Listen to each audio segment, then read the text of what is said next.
all that matters. Yeah, like one of the first things that you learn in any science class is you have to define your terms, and often you hear the word better just kind of vaguely thrown out. Like, this is better for this. And it's like, well, what do you mean better? Better for hypertrophy, better for speed, better for power? You know? Well, and I mean, if hypertrophy wasn't important for, to your point, everything other than running, you wouldn't have height and weight standards for positions in football or basketball or anything else, because it's like, mass moves mass. You can't not get bigger and be effective. Right. If you stay small, you're not playing. And there's all kinds of analogies to throw at that. I mean, a bigger engine doesn't make a car slower. You know, right? A V10's not going to underperform a 4-cylinder car because it's heavier. Right. But anyway, you go way down that. Well, I mean, you look at all sports. I mean, football especially, where we're at now, and the way guys look, but the way they're able to run, jump, and move like that, move that mass versus, you know, even 30 years ago. And how the game played, right? But the game has changed, and the athletes have changed, and that's a direct correlation to training, you know, and the understanding of how do you get someone to play like that? Yeah. Well, there's training that they don't wake up they come out of the womb, and then 15 years later it's like boom, there they are. Right. And durability as well, like. Don't tell me James Harrison's not durable playing in the NFL at a high level. And I think that's the biggest thing that a lot of people discount. Don't disregard, but they discount it. The value of it when it comes to training. You know, going back to the whole reason that I started training Channing Frye. Right. Was because of the certification I had and where he was at in his career. You know, he was in Phoenix at the time, which is the base of NASM. Right. Right. And so their team docs were all NASM, not discounting any other, but they just wanted, because I'm a huge believer in, you know, CSCS and all that stuff, because I think that's the... Well, it's the standard. It is the standard. The only one recognized by collegiate and pro teams. Not that there's not room for improvement, but it's the only one. Right. But at that time, the Suns, their whole training staff was all NASM. Interesting. And so when he was back here for the summer, that was their one thing. Your trainer had to be NASM certified. And that's because they've seen it in different athletes. Grant Hill, resurrected career, coming to Phoenix, right? He was a broken machine in Orlando and all these other places, comes to Phoenix. They're able to, you know, make him durable again, right? So he can go out and play. And the same Shaquille O'Neal. Shaq got skinny. Yeah, for Shaq. For Shaq, like, but same comparative. thing. just a skinnier rectangle. But it was funny because, you know, talking with Channing later, I mean, they were joking about it because Shaq came to Phoenix. Right. He had been getting injured quite a bit. Comes to Phoenix, plays well, entire season, whatever. Goes to Boston, and no joke, I think he hurt his ankle. Right. They put him in a boot, slapped him in a boot, didn't practice, and then they just threw him in a game, and it was like instantly. Dude, he's going to tear Achilles, whatever. Ended up cracking himself up because they didn't fix the issue. They just tried to brace it and, give it, 10 days and go play. Yeah. And you're 7'2", 380 plus spins. Yeah. So big guys just get hurt. Like, that's always kind of been the thing too, is to the point of James Harrison. It's like, dude, that's a huge rhinoceros of a human. And he trains like Arnold. He's not out there. He trains like Arnold trained in the movies, like Stallone did for the training montages, except he does that like 6 hours a day every day. Yeah. And feats of strength, stuff that's not even necessarily applicable to where he's like, you don't really need to push over 1,000 pounds on a sled for 5 yards. But and cleats. In cleats, yeah. But that's all anyone saw. Those were the only videos anyone saw. It was that video. It was the barbell hip bridge, video where he had a ton of weight on there. I'm a huge fan of those, by the way. Yeah. Oh, they're amazing. Yeah. But again, people are like, well, why do you need to do that much weight? He's going to hurt himself, blah, blah, blah. Because I'm fucking strong and I'm getting stronger. Exactly. But what they also don't know is that he spent $1 million on massage therapists, acupuncture, like everything on the back end of it, the recovery side of it, his nutrition, all of that. But no one sees that. Yeah, you just see that's not fun. You just see the videos of him pushing the sled and doing that, and you're like, oh my gosh, why is he even doing that? Well, that correlates to what he needed to do on a football field, right? And he just kept doing it. Yeah. And I mean, he was durable. He was able to play for, I don't know how many years. Yeah. and he was playing at a high level, and that constant pounding and the way he played, I mean. So that's a great subject to go off, is hypertrophy and where it's important versus only neuromuscular adaptation training. Right. Because the new hot conversation seems to be about everything's neuromuscular and this, that, and the other, and like there's been almost a pushback. It's not even really new. Away from, well, but I mean in the sense of like hypertrophy training, like you were just saying, it's shunned almost to where it's like, oh, you're doing hypertrophy training, well then that person doesn't know what they're doing. Well, like, when I was in school, there was professors that would talk like openly shit on it. Yeah. Like maybe I shouldn't say shit on it once we get recording. Say what the fuck you are. We've been recording for like a half an hour. Okay, so we're done. Yeah, we're good. Remember, swear words are just adjectives. Right. we figured that out. You had to explain that to them, but I did, yeah. Well, and I remember being in a class and I had some cyclist who was, not that there's nothing wrong with cycling, it's an awesome sport and people are into it and they're passionate about it, but I had it was my kinesiology professor.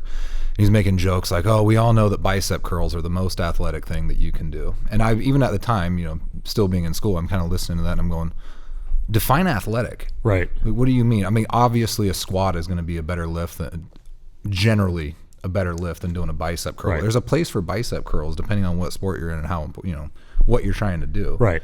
I mean, don't tell me that having more mass isn't important as a football player. Like, well, especially around an articulating joint like your elbow, your wrist, and your shoulder. Yeah, like, we're maintaining joint health. Yeah. Don't tell me hamstring curls aren't gonna save your knees over time. Right.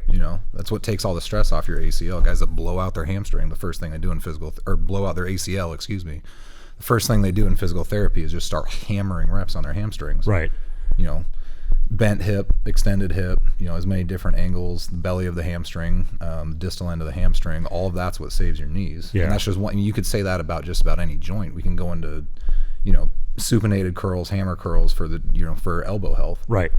And which is something it's funny because I mean we talk about the quote unquote bro day workouts, but it's really wrist, elbow, joint. They're valuable workouts, and mass in those places, because those are your braking systems, right? Bodies are really good at accelerating. We're not so good at stopping. Generally speaking, we don't get hurt when we accelerate. It's usually when we stop, as in like change of direction, something blows out, or we run into something blows out, or something runs into us, stops us, and then something gets busted up.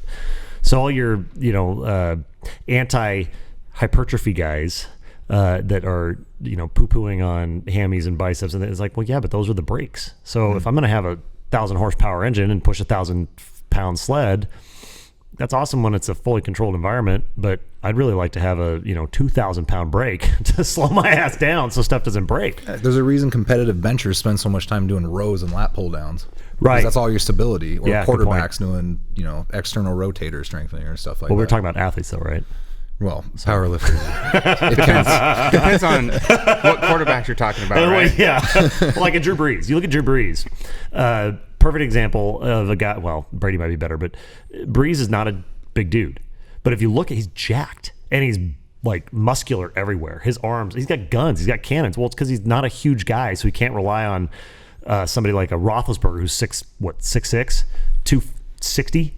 Using all that mass, to sling that ball. Breeze has to do it with muscle, so his accelerators have to be able to slow down and not blow his shoulder apart every time he throws the ball over 40 yards. And I mean, obviously the broken ribs this season were from an impact, but he's been a pretty healthy guy.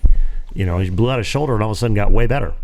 To your point, it's because he got into therapy and everybody's like, oh right, yeah, we need to balance this out, and he just got freaking swole, and then played another. I mean, how was 15 years since he tore his shoulder apart? Yeah. So it's proof in the pudding at the highest level. So that has to translate to, people general walking around too. Well, it does. And again, people don't understand what those guys do in the off season. Right. Derek Anderson, I found out because he had the same PT that I had when I hurt my shoulder, but he comes back every, when he was still playing in the league, he came back every off season and worked with a PT out here in Portland. He's from Scappoose, obviously, but, and it was, all it was working on all the rotator cuff muscles, internal external rotation, all the same stuff that I did when I hurt my shoulder, but his was preemptive, right? To make sure that you stay strong so you don't have an injury, because you see some of the hits those guys take, and it's amazing when you look at the slow motion replay, when a quarterback gets his arm hit and everything in his entire body is going forward except from his elbow extended. Right. Right? And you're like, how did something not tear? Right. And granted, the human body's a crazy thing, but most of those guys, if not all of them, I'd probably say all of them, they're doing all that training to make sure that they're as ready as you can be for something like that. Yeah, and that's at the most extreme level of violence in a well, okay, I take that back because I'm literally looking at you like, no, sorry, it's close. MMA is the most extreme. Football is the second most. But so for quick background, and since these are always rolling starts, you played college football. Actually, you both played college football. You were safety, right? Yep. And how did you hurt your shoulder again? So I did a rotator cuff just on a hit, right, and then dislocated partial labrum tear. Right. My senior year, just hitting a guy. He tried to jump over. Slap tear, right? Basically, like So he tried to jump over me, and so I caught his thigh pad in like the most vulnerable position that you can be in with your shoulder, and it just popped out. Yeah, backwards. And then you played fullback. I wouldn't do it again. For a multitude of reasons, I'm sure. For a multitude of reasons, which is probably why is there one school that's offering like full ride fullback scholarships anymore? Maybe I haven't even watched a football game in like 5 years. I don't know. We got long snappers, preferred walk-ons. That's true. Yeah, that would be the way to go. It'd be like, couldn't you snap a ball or punter? Punter seems to be pretty relatively safe, I guess, for lack of a better position. But yeah, so you played college fullback at college football. I mean, you got pretty fucking banged up. Oh yeah. Yeah. You're basically an O lineman that gets a pass every once in a while, and you're just undersized. Well, that's really what it is. But I want to give you more credit because your collisions, there's at least a 4 to 5 yard head start over what a lineman does, right? You think about linemen, for the most part. Now, if they're a pulling lineman, that's different. But the majority of theirs are, there's a guy right across from me, a yard across from me, and when that ball is snapped, we're instantly in a collision, and then it becomes more of not all lower body, but more of lower body and high force, lower velocity. Versus, and they're usually the same size. Yeah. Whereas the fullback, you're either kicking out an end or you're hitting a linebacker that knows you're coming, and they're coming downhill full speed. And it's 5 yards on each side. It's like Oklahoma drill. Yeah, exactly. That's really, why they don't have long careers. And the whole, I mean, you look at some of the fullbacks that are still doing it in the NFL, and I'm like, how are you still doing it for that long? HGH. IGF-1, like all this stuff. But back to the recovery thing, it's like back to the hypertrophy. And the hypertrophy, look how freaking big they are. Yeah, you got to hit a guy like Cam Chancellor, who when he's playing he's 245, and that's it's huge for a DB. Yeah, like that's ridiculous. Well, the best fullback in the league playing right now against the Hawks, Kyle Juszczyk. Oh yeah, I mean Shanahan offenses, they're like one of the few that uses the fullback. The dinosaurs. But that guy, if you put him athletically up against most, not all the freaks at position players, but he's incredibly athletic. I mean, they have him run go routes out of the backfield, and he's blowing by linebackers. Yeah. NFL linebackers. So crazy athletes, but like you said, I mean, the strength is a huge part for them, and if you don't train it, you're not going to have it. Right. Yeah, and back to our previous point of just durability in general. Like, you can't tell me doing a shit ton of reps of just trap and even neck accessories. Like, a lot of people are afraid to train the cervical spine, right? Flexion, extension, rotation, and you should, especially, I mean, in those sports specifically, because that's what, if you get hit in the head, it's going to go into your brain and it's going to go into the surrounding tissues. If you have more surrounding tissue that can absorb that, I mean, you can't tell me hypertrophy is not important for that. No, for sure, and even to that, what's your the neck trainer that you use? Oh, the iron neck, and then just like a neck harness. So the only difference with the iron neck is you can brace and rotate. Right. Which, I mean, those are pretty popular now with the higher level performance, physical based athletes. So like the football guys, the MMA guys, and stuff. Because of that, it's like it's not the old back on. The 80s where it was like, hey, lean on your helmet head and hold this right here and then hold that right here and tie a towel to the thing and that pull. was high school for me. That was still, I mean, that was late 90s, early 2000s. Strap the band. And, that was it was you and a partner. Yeah. And your partner would push against you or have their knee against you and you're resisting. And that was warming your neck up for a football game. Yeah. Could you imagine seeing like an NFL team doing that right now? People would be like, yeah. What? So I mean, the tech caught up, but it's still such an oddball thing to try to preach to somebody, or like reverse shrugs, building your traps to support your neck, and support your nugget. Yeah, it's like every option. What shrug? All the shrugs. High shrugs. Yeah, and it's an armor thing, right? Building up enough armor to absorb impact and take damage at the most extreme level. So then translating now to the, we're not, any of us are playing anything. You're the only one who's still in the game. Walking around, man, I feel a fuck ton better when I'm in pretty good shape. My back doesn't hurt when I've been doing deadlifts. If I'm doing, yard work, digging a ditch, digging a French drain, and I have been on my deadlift game, back feels fine. When I'm not on my deadlift game, back feels terrible.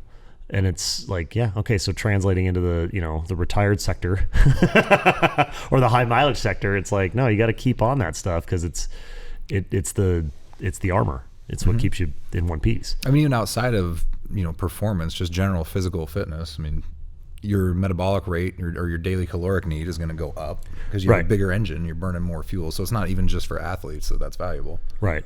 You can just step into more things, be more functional, not so sensitive to a specific kind of diet, or if you were it's the first step for everything. For weight, I mean, GPP, general physical preparedness, comes before specific physical preparedness, or specialized physical preparedness, or it should just to build a foundation. A lot of times it doesn't. Yeah.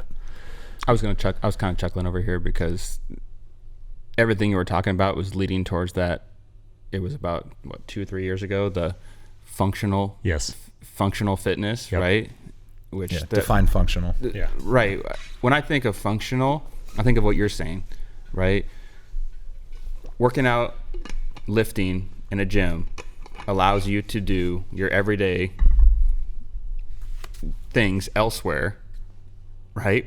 Without getting injured, right? Or without, getting hurt or being in pain.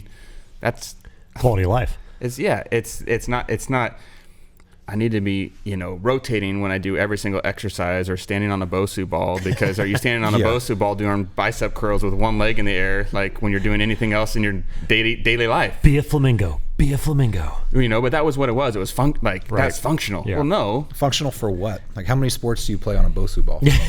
While doing bicep curls. Right. How many things do you do at your home? Yeah. Standing on one leg, even without a Bosu ball. Yeah. I always think of it not as functional, but does it translate? Right. You want to, like you were saying, when you're doing deadlifts and you're feeling good and, all those muscles are now engaged and firing and strong, then it's better for you outside of the gym. Right. Versus when you're not doing it.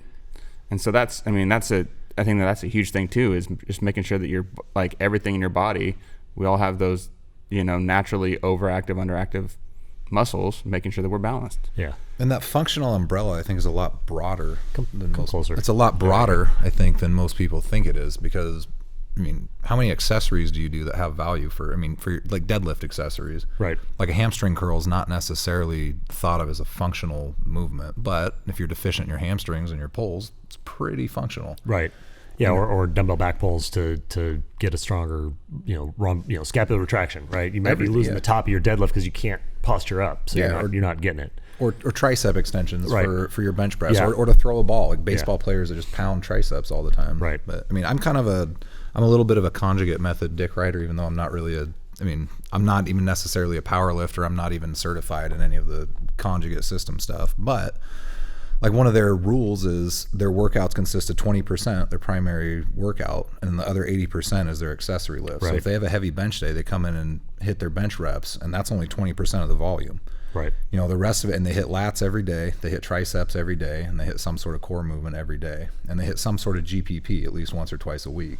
It's GPP, general physical preparedness, for those in the not acronym game. So generally speaking, that would be a good 30,000 foot summary of conjugate for the most part. It's very broad. Very broad for anybody that's, hyper analyzing this conversation. It's like, well, there's a lot more to it, and it gets a lot deeper. But if you're bringing in any, realistically anybody, not that you have to be a power lifter to understand why that's effective, but it can apply successfully to anybody, no matter what they're, take your cyclist example, right? It's, or the runner, not somebody that's in a, it's not an equal type resistance based activity, right? So it's not physical. There's not generally, unless something happens, impact, right? It's duration. It's long term, long distance wear and tear, grind stuff. The training methodologies to get bigger, stronger, faster.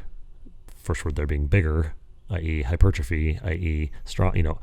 They all still play, and that's where I think it's interesting. Like people, to your point, you're not a power lifter, but if anybody walked in the gym and saw some of the shit that you pull, literally like off the ground or squat, people be like, dude, was he a power lifter? Like they just don't understand that. Unless you are a power lifter, and it's like, and then it's like, that guy needs to do some work. It's like, yeah, that's cute. That's nice. When do we start? Yeah. But I mean, it's for so long, the fitness stuff has been so siloed. Like if you were a power lifter, you lift conjugate. If you were a bodybuilder, it's hypertrophy only. You know, I think kind of in a way, like Ronnie Coleman kind of blew that apart because he was a power lifter. I mean, coming up, you know, it was like, well, police officer too, but I mean, he squatted like 800 pounds. Yeah, 800 pounds like, for a double, like a week before a show. Yeah, a week before Olympia. Yeah. Like, what?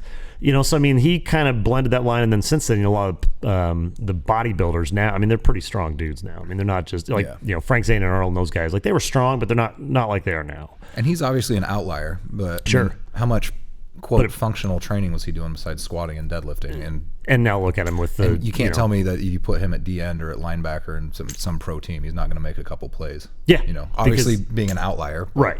And the flip side is he only did that at the expense of, well, look at his hips. You know, look how beat up he is. And some of that could come from the steroids and a couple of the chemical enhanced degenerations there. But you know, you train with that methodology as a component of other stuff. It's not just siloed into one little wheelhouse of, oh, I'm only doing this, so I have to do this. And which we talk about all the time with like the CSCS stuff I'm glad it exists because it's at least one firewall from too many idiots heading into the more dangerous realm of scholastic coaching and professional team. And you can't even get a job application in if you don't have it. It's the only one that's recognized. Unless you were a duck trainer a few years back. Yeah, that's true. The one you example. heard about that, I know right? the story. Yeah, you know the story. Yeah. Not Not a certified train coach. So for those that don't, tell the story. Oh, I can't even think of his name. That's but okay. It was when John Smith. John Smith. No, but basically there was, I don't remember the exact number, but double-digit Oregon football players that basically came down with rhabdo, basically. Right. And, you know, so of course they put all the training on hold. They, you know, you're on leave without pay until they kind of did their background check. And then they realized that the strength coach they hired had really no strength and conditioning credentials at all. It was almost like he was just a buddy of the coach. Yep. Hey, come along for the ride, you know, and just train some guys and do. Yeah. And that's you're talking the highest level, you know, college athlete, you know, as far as football goes. And it blew my mind that would ever slip through the cracks, especially at a program like that. Right. You know, you can understand it in a high school setting at times because that mentality is traditionally and still kind of is more is better. And we were kind of saying this the other day. No, more is just more. It doesn't mean it's better. And rhabdo in particular is like, yeah, you went too far, you know. And for anybody that doesn't know what rhabdo is, I mean, it's basically you murder your own muscle tissue, you kill it by doing too many reps, and it starts to tear out of your skin. I mean, it's poisons your blood. Yeah. Didn't Linfield have Linfield had an issue with it right, too. Yeah. And I mean, a couple of those guys, I mean, they had to actually have their arms lanced, not like a dude named Lance coming and hanging out with them, like actually like lanced with the scalpel because it was just going to actually burst. And it's just poison in your muscle that is dying to get out, literally. I mean, I can't think of something, well, I'm sure there's plenty of ways to die that are worse, but that just sounds horrible. Yeah. Absolutely horrible. And that guy, you know, I mean, he got canned, obviously, and that's the one-off. But I mean, the CSCS stuff, you know, and we talk about this, it's kind of like anything else. Like Doug's favorite joke, you know, what do you call the guy that got C in medical school? Doctor. You know, just because you have a CSCS doesn't mean you know jack shit. It's the first step. It's the first step, and you got it. I'm sorry. Yeah, go ahead. I'm in the same boat as you. I was a NASM PES, quite frankly, because I knew I wasn't going to train at an NCAA program, and I just wanted to be a personal trainer. It was cheaper and quicker to get. Yeah. I mean, I still read the CSCS through and through when I was in school and took all the classes. And I mean, I was a pre-physical therapy degree, so it's not like I didn't spend a lot of time, you know, researching and studying that stuff, even just for my own interest, not even necessarily for credentials. But you know, that kind of goes to the opposite end of the spectrum. Like we were talking about the value of hypertrophy, and it's not like the low volume, like cleans and power stuff, like 5 reps or less. That stuff's super valuable too. It's not the be all end all. In hypertrophy, if you're focusing everything on, you know, lactic acid buildup and inflammation and gaining size, obviously as an athlete, and that's a perfect example. There's a point where you can take that too far and neglect the other stuff too. Right, and then you want to perfect balance of stuff. I mean, there's multiple facets that all compile to make things ideal. Yeah, optimal. And which is funny that you even say, you know, that you took it upon yourself to do more research to learn and to keep growing your knowledge base, right? But there's a lot of people, can't say just guys, that's my default, like a lot of dudes, but there's a lot of people who get into the field that want to train, that they're like, oh, I got my CSCS or I got whatever cert, I got it all figured out. And they believe the book 100%. And it's like, there's more. There's all sorts of more. And a lot of people, and I mean, from back in the Nike Spark days, Parisi Speed School, Parisi didn't have CSC. He developed the stuff in the field over 40 years, and when you wanted to get fast, you went there. Right. And he didn't have, a CSCS or anything. And so it's like, I have a hard time that there's a component of a good, coach or trainer that comes from more of an apprentice type system, to where it's like, hey, let me go learn under some masters. I mean, this is definitely into your MMA field too, with Brazilian Jiu-Jitsu. It's like, not all purple belts, not all black belts are created equal. No. There's different levels within that ecosystem, and different schools, and guys who might be a 30-year jiu-jitsu guy who's a blue belt or purple belt, and he'll mop the floor with people because he just never bothered to train. I mean, Sean's how long did Sean wait? Sean's also a pretty good black belt, but no, he's a ridiculously. The point being is that he should have been doing. He probably would have done it sooner if he cared, but he didn't. And he was busy. Being a grown up and parenting and all that kind of stuff. And it's like he finally did, and it was awesome. But to the point of, he had that capacity and that capability and the skill set, although the his name tag didn't say it, right? And the same thing with the coaches and trainers. Just because somebody's got a, I was a head athletic trainer for University of Oregon, that don't mean shit. Maybe you sucked, There's meatheads that go to the gym that spend a lot of time reading and researching stuff that are better than some CSCSs. 100%. Absolutely. In terms of strength and knowledge, their own performance. I mean, that's kind of anecdotal. You can't say because this guy's good at something that he understands the science behind or can coach it. Or can coach it. But there are people, and I've seen it, I've been coached by those people who are, not to say anything bad about anybody, everybody who's ever coached me for the most part I've had a pretty good relationship with, and they're well-meaning people. But there's a but there. I've trained under CSCSs that do things that are actually kind of destructive because everything is by the book. They think they know, and this is everything. Right. I mean, I've probably learned more after getting out of school and after getting my cert than I did in school. Well, not more, but I mean, quite a bit. Yeah. There's a lot of stuff to add on to that. But when I was in school, one of the first, and not knowing anything, one of the first things I was told when I showed up for strength and conditioning the first day was, all we need to do is snatch and clean, and that if that's all we did, we're going to be just fine.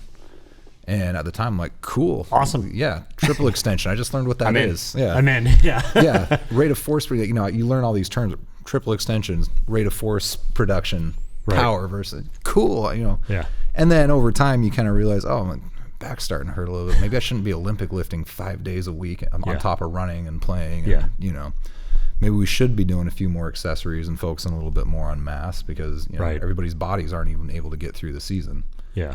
And it became a coincidental thing if you made it through the end, not on purpose. It was part of the training. It's just like your body just happened to do okay instead of doing it with, point and purpose and direction. And that's a tough thing, because it's like, you didn't know. I mean, you came, you coming out of high school, going to... Yeah, why would you? How, or how? Especially, well, now it might be a little bit easier because there's more information out there and kids are training younger with, advanced training. So hopefully there's a little more baseline knowledge going in there, being like, that ain't good, or, hey, that's awesome.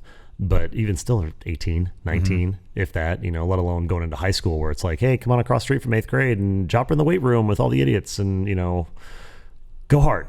It's like, that's not.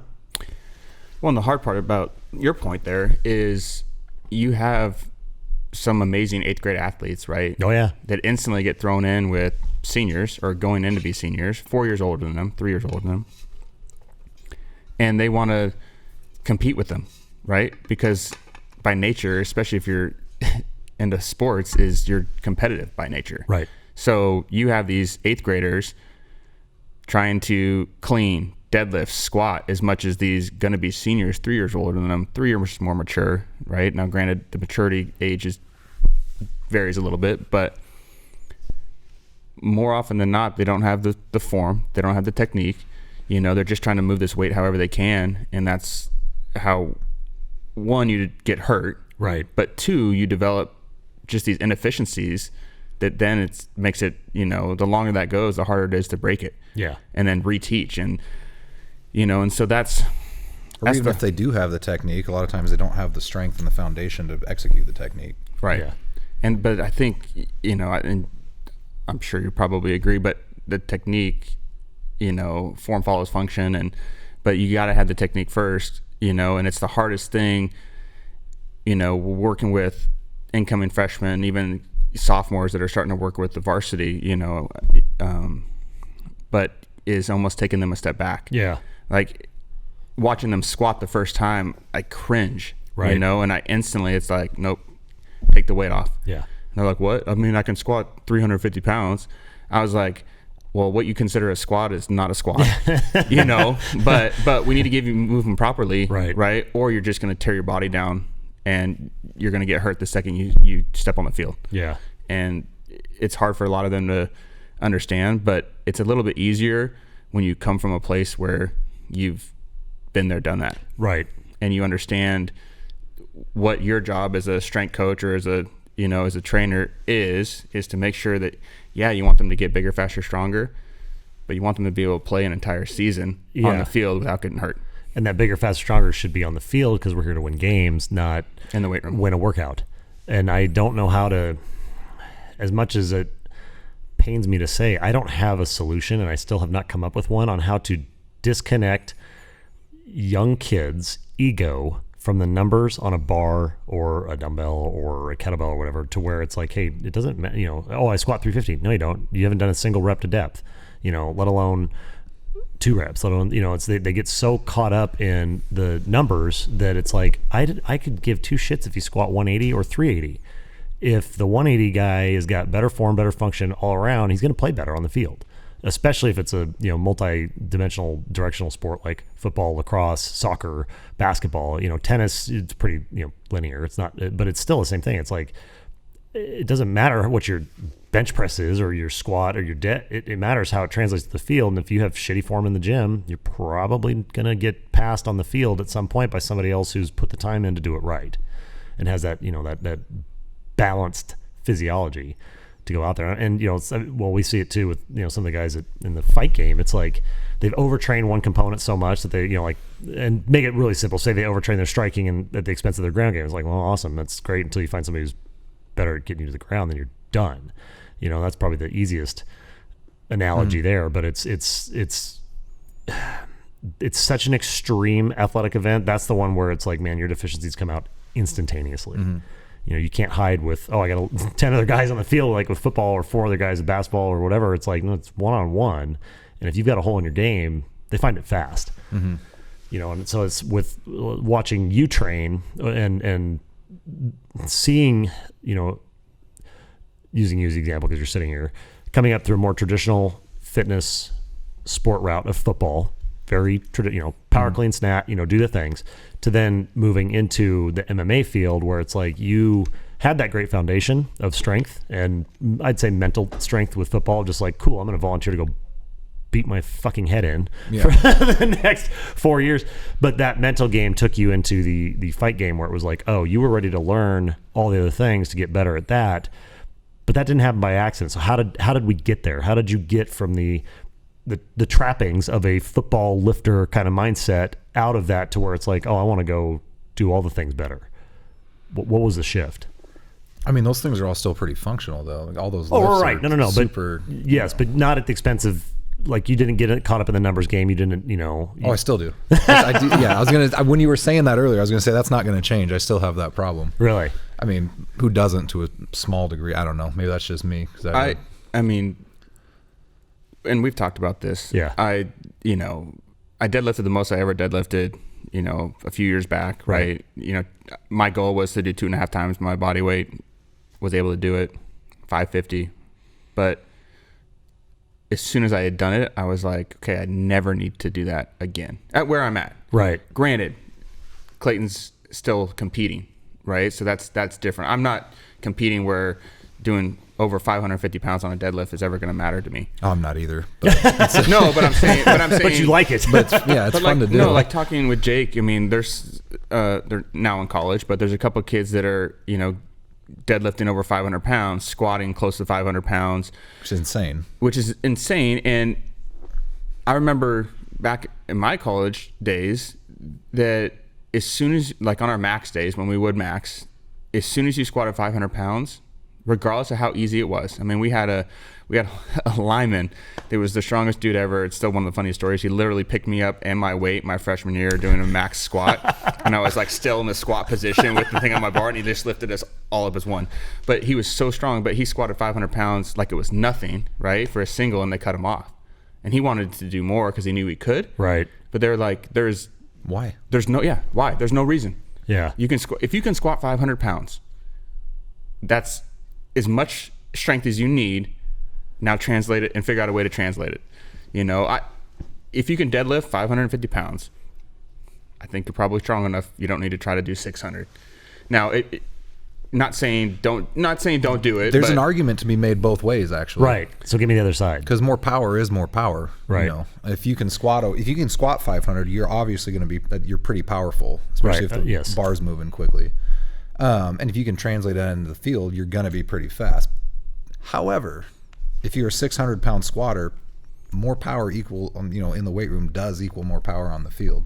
So, arguably, theoretically, there is some value in that, depending on who's coaching you and what your back to GPP, what your conditioning is to be able to put yourself under that workload. But I think that it's a really good point on either side. I mean, there's not a lot of 500-pound squatters in football. If you're not a competitive power lifter, not a lot of people are squatting over 5 bills. Yeah. And I mean, I agree with you as far as the translation of power. Yeah. I think more it was the, durability, injury prevention. It's like risk versus reward. Yeah, exactly. Yes, could you do more than 500-pound squat? Yeah. But with the potential of something freaky happening during it, right, and then you're hurt and now you can't play or something like that. It's an exponential risk curve. It's not linear. Same with the lifts too. It's like getting to 500 is a big one, and everybody's like, oh well, I went from 475 to 500, I'm going to go to 525. No, you're going to go to like 510 on the next. Like it gets tighter and tighter and tighter and tighter the further out you get on that, which then it kind of spins back around to the 600-pound deadlift or the over 500-pound squat for football. Or whatever sport, make it lacrosse, whatever the athlete is. Because I'm sure I don't know who it would be, but I'm sure there's some basketball guy out there that can squat 500 pounds, even though it's not necessarily attuned to that sport, because you're running 12 miles a game. But is there in your current sport with MMA, does it benefit you to do a 600-pound deadlift or train to where you can hit 5s or 6s at 505? I mean, because there is a difference. I mean, going for max at 6, getting that threshold, that 1% threshold or 2% threshold versus maybe 95%, threshold where you can hit for multiple reps. My gut would tell me, oh, well, if I can hit 4 or 5 at 505, that's a hell of a lot more valuable time spent training wise to translate over to the game or the field or the ring than trying to creep that max up for a higher number. But well, one, I think it depends on the individual because everybody's got different genetic gifts, and especially in a sport like that where power is important, speed's important, but also your VO2 max, your anaerobic, and your everything. Anaerobic and aerobic, capacities are both important. Do you need to deadlift 600 pounds to be? I mean, no. Right. Sure can't hurt. Especially on the leg kicks. Right. Yeah. If you have a 600-pound deadlift, so you're going to have pretty heavy hands just because it's all coming from your hips, and your kicks are going to be pretty heavy. But there's a point where the returns really aren't as valuable once you get past a certain point because is your gas tank even going to be able to support that? Right. Because the amount of time it takes to train to get there. What are you substituting? Yeah, I mean, what training are you not doing because you're recovering for 3 days after maxing out on your deadlifts? Right. Which goes all the way back around to the football side of what are you giving up to go squat big numbers or bench big numbers? Mm-hmm. And then, getting into your VO2 side, it's because that takes time. You can't out-rep that. That's just time. Right. And that's the tough one. I know at least in the last few years with your training, I mean, that was something that you really have hammered on is, with the altitude chamber and the VO2 work granted you got ridiculous power also. Well, I came from the opposite where I spent 10 years training for speed and power, absolutely nothing for any sort of aerobic capacity Right. whatsoever. So I kind of realized, I mean, there's a point where, I don't need to be trying to keep my deadlift around 600. I can lose a little bit of that, and I really need to spend some more time consistently on VO2 max, because that's the thing that I'm missing. Yeah. And for somebody else, it may be the opposite. Somebody that didn't spend all their time in football or some other sport. I mean, maybe they got great cardio, maybe like a Nick or Nate Diaz type of character, and maybe a little bit of power could benefit them, so they can sacrifice a little bit of that, that deep gas tank that they already have, and develop a little bit more power. So what was the primary shift in your training then to go and get after that VO2? Because there's a lot of ways to skin that cat, and because I lost a fight based off of a gassing out as an amateur. But what was the first thing? What was the big change to your protocol to get that gas tank deeper? Not hitting into I used to be of the philosophy that if I'm going to fight a 3-minute round as an amateur or a 5-minute round as a pro, I don't need to be doing an hour of cardio where I'm just getting my heart rate up and improving my VO2 max, because that's not the demand. And I realized once I started doing that a little bit more consistently that there's a tremendous amount of value that comes from that, because you're going to sit for a minute between rounds. Right. The higher aerobic capacity that you have, the more efficient you're going to be at reoxygenating all that tissue and to bring back as much power. And you're going to recover, and and now all that other stuff that you train, because you have 3 energy pathways, right? So you have your phosphogenic, your glycolytic, and your aerobic capacities, and you're never only using one of those. It just shifts to use one. So if you can use all of them efficiently, you're going to recover quicker when you're resting. You're going to have a greater, anaerobic capacity when it comes time to hit the sprint button. And then obviously you have to maintain that power in a sport that's pretty physical like that. Right. So I'm not sure how to ask this. You came out, and because you kind of said, running on the treadmill for an hour, right? I mean, those, kind of some of the longer duration stuff. And we've talked a lot about this too, especially that was the big thing with Nike Spark, really kind of bringing some of the 1% training methodology out to the masses, or at least trying to, where it's it's not an accident that HIIT training became popular. Well, because you become fitter. You're more efficient. It's also more effective training versus just, let's get on the treadmill for an hour in a sweatsuit, kind of thing, and do the run to you'll build capacity, but it's not as efficient, and you can get there with more efficient mechanisms. Well, that always went. I think I probably talked to you about it. Talked about with the trainers all the time. Look at the end of a 100-meter dash and the people that are crossing that finish line, and then look at the people that have completed marathons, right? There's plenty of people that have completed marathons that don't look like the New York City marathon winner, right? Right. But they are able to complete 26 miles because you're at whatever pace and whatever. But it goes back to the, everyone thought okay, if I'm needed to burn calories, burn fat, run on a treadmill at my fat burning zone, right? My orange series. We had the signs at the club, and because to the normal person, they look at that and that looks like gold to them, misleading statistic. I mean, it's true, but it's kind of misleading. Well, because what it is when you're in that percentage, right? The percentage of fat calories you burn to total calories is higher. Right. But if you then take it up to where you're redline, the high intensity interval training where you're running sprints and resting, and you're burning more total calories. Right. The percentage of fat calories might be less, but you're burning more calories in a shorter period of time.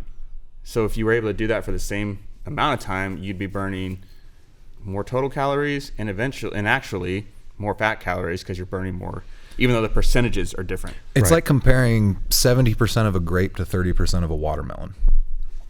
So if I'm in my quote fat burning zone, I'm burning, but I'm only using my energy requirement's pretty low. That 70% really doesn't mean anything. But right. Because my total amount of mass is still a grape. Yeah. I'd rather have the watermelon. Right. Exactly. Yeah.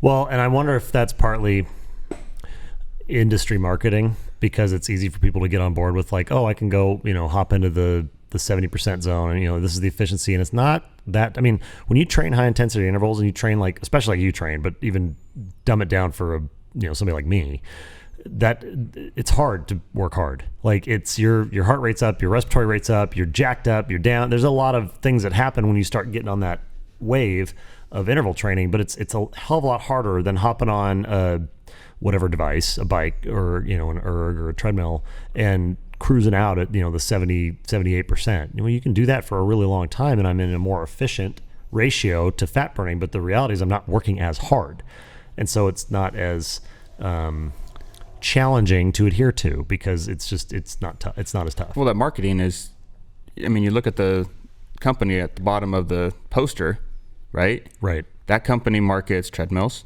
ellipticals, right? Your seated bikes, right? Stair steppers, whatever it is. And every single one of those has your heart rate thing where you check your heart rate on, hold on. And right. But there's a reason for that. If those companies came out and said, hey, if you want to burn X amount of calories in this many, go run 10 100-meter sprints on your local football field. It's free. Yeah. It's free to do. Yeah. Right? But run it as hard as you can. Rest for, a minute. Run back and do that 10 times. You'll burn as many calories as you would in an hour, right? At a steady rate on a treadmill. Well, that goes back to this thing. We said earlier, you have to define your term. So does better mean burning more calories? Not necessarily. So I think it's worth noting that both of those things are still pretty valuable. Because to increase your VO2 max, you will increase your VO2 max more doing long steady state cardio, like what's marketed in your fat burning zone. But fat burning isn't really the point. So if we define what we're talking about, if I'm going to say better, I have to say better for what? Yeah. So if I want to improve my performance, and I'm in an endurance sport, there's different times where long steady state cardio at 70% max heart rate is going to be more valuable than going out and kicking your ass and getting your training in a way that you can't train every day. Right. And I completely agree with that. When I used to train, and I had because my clients, they would be in that mindset of just I'm gonna do an hour of cardio today, and I was like, okay, yeah, do your hour steady rate cardio. I was like, but the next time you're doing cardio, do 30 minutes, but do more intervals. Right. Do both. Right? Because if you do one and all you do is one, your body gets really good at that one, but then it's not able to do the other, and then this goes back to what you're talking about, transitioning from playing football to MMA. The average football play is 2.6 seconds or whatever it is, right? Yeah, maybe a little longer now, but not maybe a little much. longer. But when you used to train and condition, right, and when we condition football players, we condition them completely different than we would, an MMA fighter, because you're conditioning them, right? We're doing short bursts, but we're doing a ton of them because you got to prepare a defense for potentially a 15-play drive, right? Where you got to go hard for 5 seconds, whatever it is. You get a rest for 30. Go hard for 5, and so you would train that way. But there'd also be times where, we would do more long distance stuff, and long distance for football is still not considered long distance. 100 yards. No, it is. Yeah, and that's what it was. Sprint. We'd run our 5, 10, 15 shuttles. Yeah, 1842s and all 300-yard shuttle. The most I've ever run in football conditioning is a 300-yard shuttle, and like 3 of them with 10 minutes to recover. Exactly. Or your gassers where you're running across the field, down and back twice. That's your quote-unquote distance, right, for football. But it's completely different, right, when you go in and you're in a 3-minute, 5-minute round where you have to be going that entire time, right? There's no real rest. Like, you can't say, hold on, we'll go hard for 3 seconds and then we'll stop for 30. Are you okay with that? It's different. But it's hard because you get, I was a perfect example, right? You get hooked into that way of training, right? And when I was playing football, that's how we train, and so that's how I trained for a long time after it. The first time the longest I ever ran was last Hooded Coast. Right. I was on Hooded Coast, and my first leg was 7 miles. That was the longest I had ever ran. I've never run 7 miles. I never did it training up to it, even though I knew that was my leg. The longest I ran before that was 5. Yeah. And that was the longest I'd ever ran, and so in sequence, yeah. And so I had to, again, train myself completely differently than I was used to, and it was hard. Yeah. Right. The first time I went out and ran absolute shock. Yeah. I knew, right. Okay, don't go out and try to run 5 miles to prepare yourself, even though you think you're in shape. I ran 2 miles.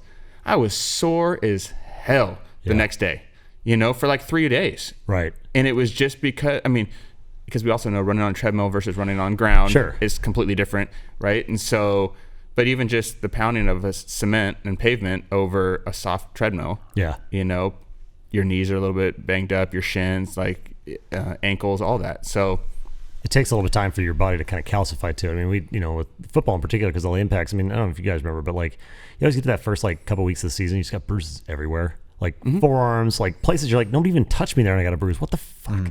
And then all of a sudden it's just like your body clicks and it's like, oh no, this is just the new normal. It's used to and it, yeah. we're good. And there's no more bruises. Your forearms don't look like, you know, blueberries. You know, you're fine and you just harden up. I don't know what you're talking about because I was beat up all the time. Well, you're a fullback. I played defense. So it was like, we kind of joke too. It's like somebody asked me a long time, they're like, how many concussions did you have in football? I'm like, none. One. It lasted 6 years. Well, yeah. But I never, you know, and they're like, well, how's that possible? I'm like, well, I think it was a combination of factors I got lucky with the program I came up with a bunch of little guys. We kind of learned the rugby style tackling early. And I only ever played defense. And I never got my head blown off like coming on a crossing route because I was usually the one, you know, hey, cool, that guy's not looking, go hit him. So kind of dictating the hits help. But it's like I just remember like your body just hardens up to that activity. You know, and you look at a guy like Goggins who just like, people are like, how does he get, you know, how can he do 50 miles a day for, you know, 7 days a week or whatever the crazy, because he just did it and his body just started to adapt to it and he can mentally get there. And it's the training efficiency thing is because I mean, you can't grind yourself into pulp. Even he gets banged up. He just had knee surgery, you know, and it's like he's not immune to damage. You know, you're going to damage something eventually, which is, you know, I don't quite understand how or why people get so enamored with, if I told you if you're going to burn, whatever, I'm making a number, 500 calories in an hour at X pace on your treadmill, right? If you could do that same 500 calories in 20 minutes, wouldn't you want to be more efficient, even though it's harder? Wouldn't you want to run and do Tabatas? You know, 4 Tabatas in 20 minutes will bury you if you're doing it right. And it's, you know, 2010s times 8, you know, rest in between. You do that 4 times, you're going to freaking smoke some serious calories. And I got a whole other 40 minutes back in my day versus sitting on that treadmill for an hour. And I just don't understand the fear of working hard and being uncomfortable. I'd much rather do, I would not much rather do a 2K, but I'd rather do that, you know, 8 to 10 minute workout that kicks it as opposed to, you know, taking 45 minutes to an hour to make the same result. Well, it's each individual's what they're used to. I mean, you have to look at the average and normal person in all reality probably has never had their heart rate get over 80%, right? So for them, getting their heart rate to 80% feels like for us getting to 95%. Right. So for them, as soon as their heart rate is elevated and it's a different feeling for them, that scares the hell out of them. And unless they have someone that knows what the hell they're doing and that they trust, it's going to be real hard to have them fight through that. I mean, but you see those like when it happens, right? Or when people get over those, like the big one is always like box jumps for people. Yes. Right. It's like this scary thing. Like I can't do it. But you see these videos all the time and you see people literally, but you see these people cry, like they cry when they do it because it's completely broken down a barrier that they had for so long. Right. And I think a lot of people have that, especially with your heart. I mean, because everyone obviously knows how important it is, but if you've never pushed it to the limit that we've all pushed it, you don't know what that feeling is, and you don't know that that's okay. My body will bring it back down, and I'll be okay, and I could do it again, you know. And so that's what's hard. That's what's hard is, you know, is for people to get, you know, push through that, understanding that, you know, you can go a lot further. You know, 80% is 80%. You know, if you get to 90% and above, now it's like, okay, but you gotta, I mean, it's a process, but that's something that a lot of people have never done. And so it scares them. It scares them big time. So they'd rather walk on a treadmill for an hour. Right. And that can go both ways too. It can be, I mean, you can be used to weight training and doing sprint work and hit stuff, and you've never done long cardio, and it's hard. It's really hard. It sucks. You know, running. It's a completely different, or 10K. It's a completely different type of toughness. Yeah. I mean, I've never run more than 3 miles in my life. Why would you? Even though, I mean, we have cars. Well, and I mean, and I play a sport. Well, the that only thing you need to run a mile before Murph and a mile after Murph. Right. No, literally. Well, you could say, you know, what is the average basketball game's 8 to 12 miles, right? If you're a starter, you play 4 quarters, you're running 8 to 12 miles. Yeah. Totally. All over. No problem. Spartan race, 16 miles. Awesome. No problem. Go run 16 miles. Go fuck yourself. I don't want to do that. Like it's weird because it's like, it's not that much harder, but it lasts so much longer. It's just being uncomfortable and in your head and bored is another part. It's a totally different type of mental toughness. Yeah. There's no breakup. There's nothing breaking it up. Spartan races, you have obstacles. Yeah, and chatter and sometimes crashing and flames and flames fire. Back when we used to have things like that we could have nice things. Now we have COVID, but I don't know how to get past that hurdle with some people that are kind of the point of this whole podcast exercise too. Is it's like the three of us aren't the most normal people, but pretty much nobody that we're friends with are normal, and it looks very easy for some. It's like, dude, I mean, I can speak for myself. You two, it's a different story, but like, I'm not athletically gifted, but I have a gear to work really hard and just not stop. And if I'm not good at something, I want to get better at it. If I don't like it and I'm not good at it, it's even more annoying because I want to be better at it because I don't like it. It's like, I need to be good at this because of whatever reason. If it was, let's say, free throw shooting in basketball or whatever, you got to get good at it because you don't want to suck. You don't want to be embarrassed. But how do you get to that person, and they go into a big box gym, or they go or a small facility that's got the more drill instructor type, or the I kind of feel like yoga, the Pilates studios, the spin studios do a really good job of bringing that person in because it's not threatening. Even though if you put a heart rate monitor on them, they probably end up working a lot harder than they ever thought they could, but it's because they've got some kind of distraction, right? And that's a really good getting past that barrier to entry. But to getting people comfortable with being uncomfortable, or knowing that, hey, over 80% you're not going to actually die. I mean, you can do a lot of work at 90.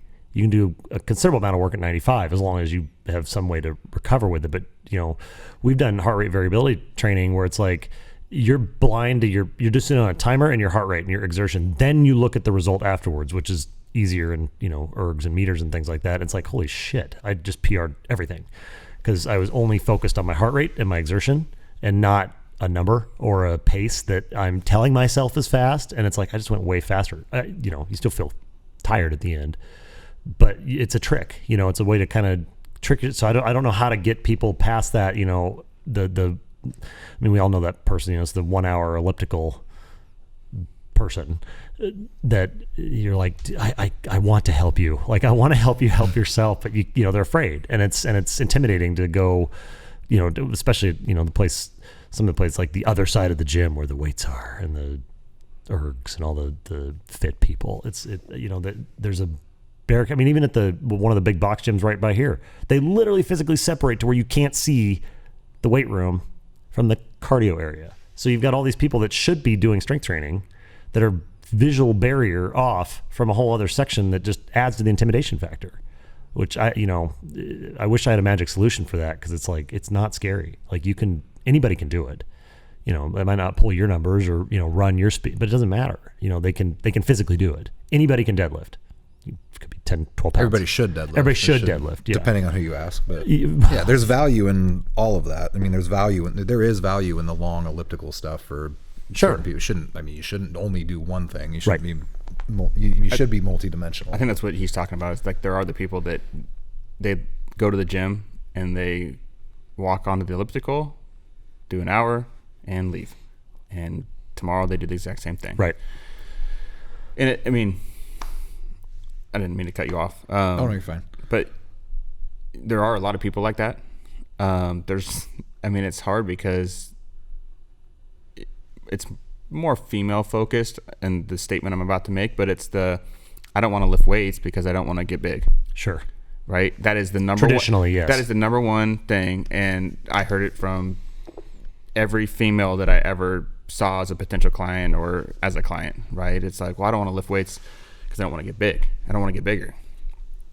And so, and a lot of this goes to what you read in magazines, like women health magazines and all this. I mean, the workouts that they have where they're lifting weights, they have like the 3 pound, right, like colored weights, like that's all they're doing. And so that's what people see, and they see these celebrities, and that's not their training. Right. That's what they did for this Yeah. magazine Yeah. that's paying them however much money to do it. Yeah. They have a personal trainer. Yeah. Gal Gadot went to Jim Jones. Like, Yeah, but they have a personal trainer that they do all their other training Right. with, and but they are lifting weights. I mean, but you never see a women's health magazine.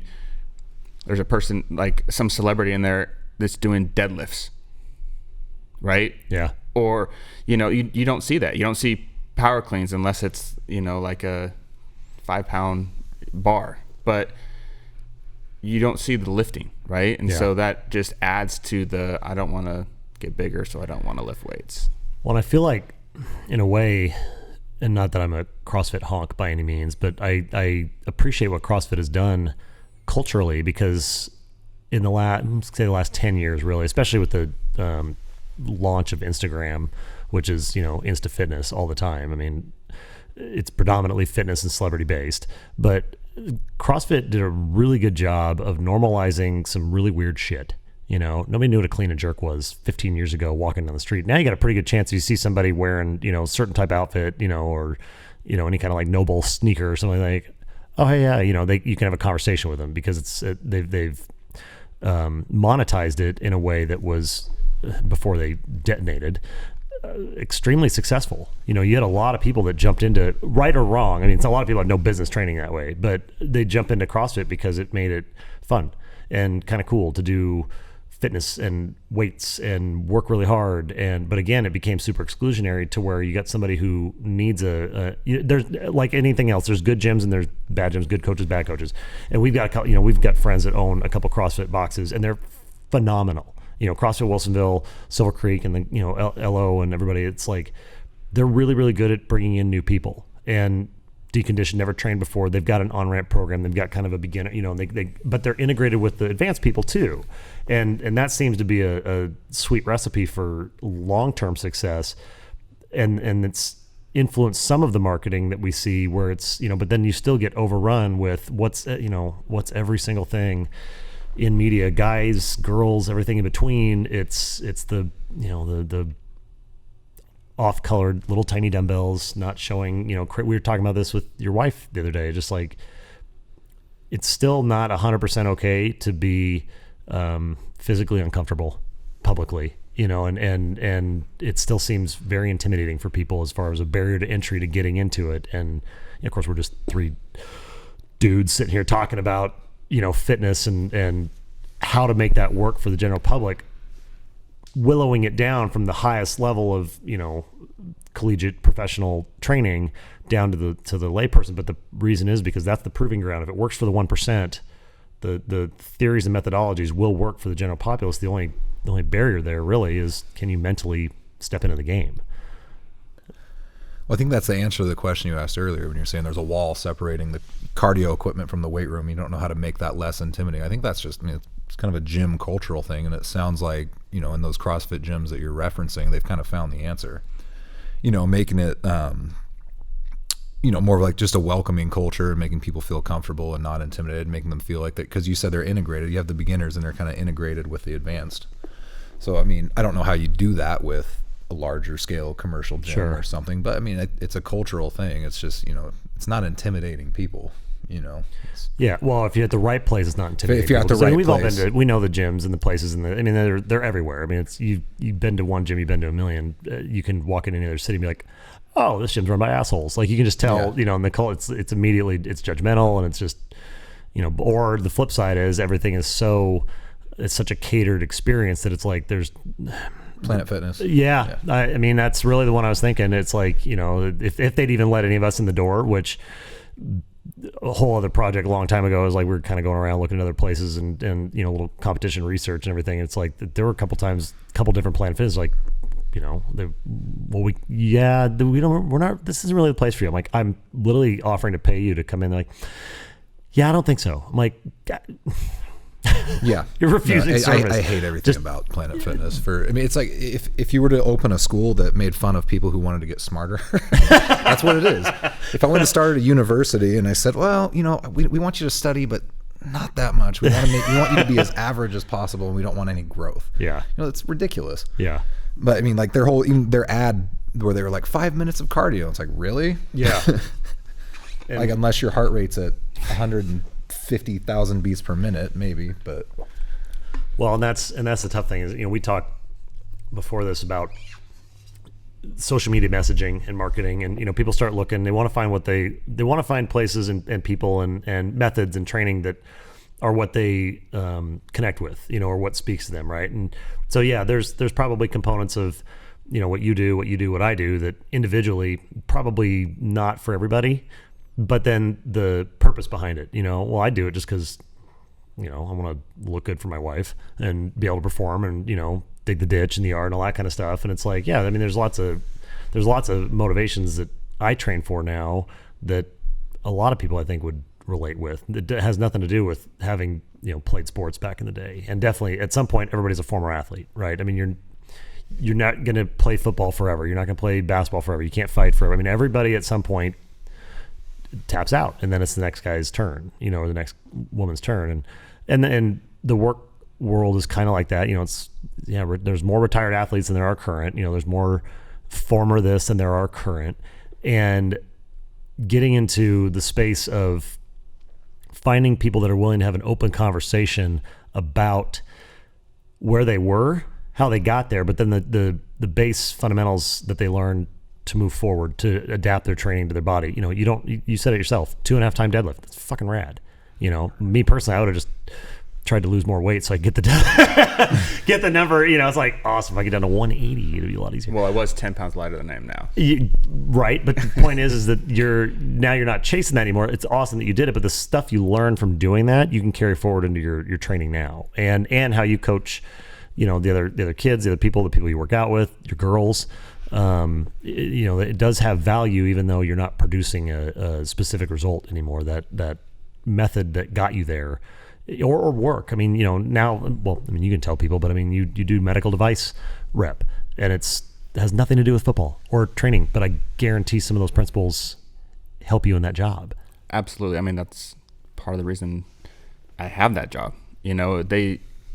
Those companies, I'm sure the percentage is probably, it's well over 50, probably closer to 60, 70% are former athletes, because there's, like you said, there's the principles. I mean, the biggest one is being competitive, right? The other one, they want to make sure, because you're going to get the door slammed in your face more often than not. They want to make sure that you're going to be okay with that. And not quit. Not quit, but actually, okay, you shut the door in my face. Let's figure out a way to get around that door. Let's figure out another way, another avenue, but it's not the door slammed in my face. Okay. All right. Well, that didn't work out. And, I got a participation trophy. It's not that. It's, I'm going to figure out how to fucking get this deal, right? Yeah. Or get this surgeon to start using our stuff. And that goes back to, you were speaking about it earlier. It's that competitive nature that we all have. I mean, if you're an athlete at any level, more often than not, you're going to have that competitive nature that is instilled in you and lasts. Again, Clayton's the one. He's still holding on. I know. He's still got it. He's my spirit animal. Barely. Hanging on by a thread. But even like working out here, working out with you and Paul, and it just makes you, like, regardless of what the competition is, like, you smoke me on some of the conditioning stuff, right? And so it pushes me to want to get better at it. Yeah. Right. But that's an innate thing that I either had from when I was really young, or I developed it over time, however you want to think about it. But I had it, and I don't remember the last time I didn't have it. Right. And that's something that not everyone has, but athletes for the most part do, because you're in competition in every sport. Yeah. And so you're competing against, whether it's your teammate or someone on the other side, it's something that you're like, I got to be better than them. I got to beat them. In football, there's 11 guys on the field, but more often than not, it turns into a one-on-one. Right. Right? Win your battle. Yeah, as a safety, it's me versus this guy trying to block me, or it's me versus this running back or receiver in the open field. Like, my job is to tackle him. I think I'm better than him. I'm going to get him to the ground. His job on the other side is, I'm more athletic than him. I'm going to make him miss and keep running, right? And that's, every play. even the plays I'm not in on, if I'm trying to defeat the guy that's trying to block me. Right. And so, it's that athlete side of it that is kind of instilled in me and will probably never go away, much to my wife's hatred. But she's wired the same way. She is, but she knows that, right? I told her from day one when we first met, because I am different than a lot of people, right? I mean, there's a lot of people that weren't athletes that their personality, the way they do everything is much different, But I was like, I might change a little bit, but the basis of who I am, this is it, right? And it's not going to change a whole lot. Now, I used to be awful at if any team that I was rooting for or playing on or whatever lost, like it was bad. We always talk about the Duck National Championship game, right? My now wife Kelly and my brother and sister-in-law, like they lost to Auburn, that weird crazy play where he wasn't down and rolled over. The entire drive from Glendale, Arizona back to where my brother lived in California, silence in the car.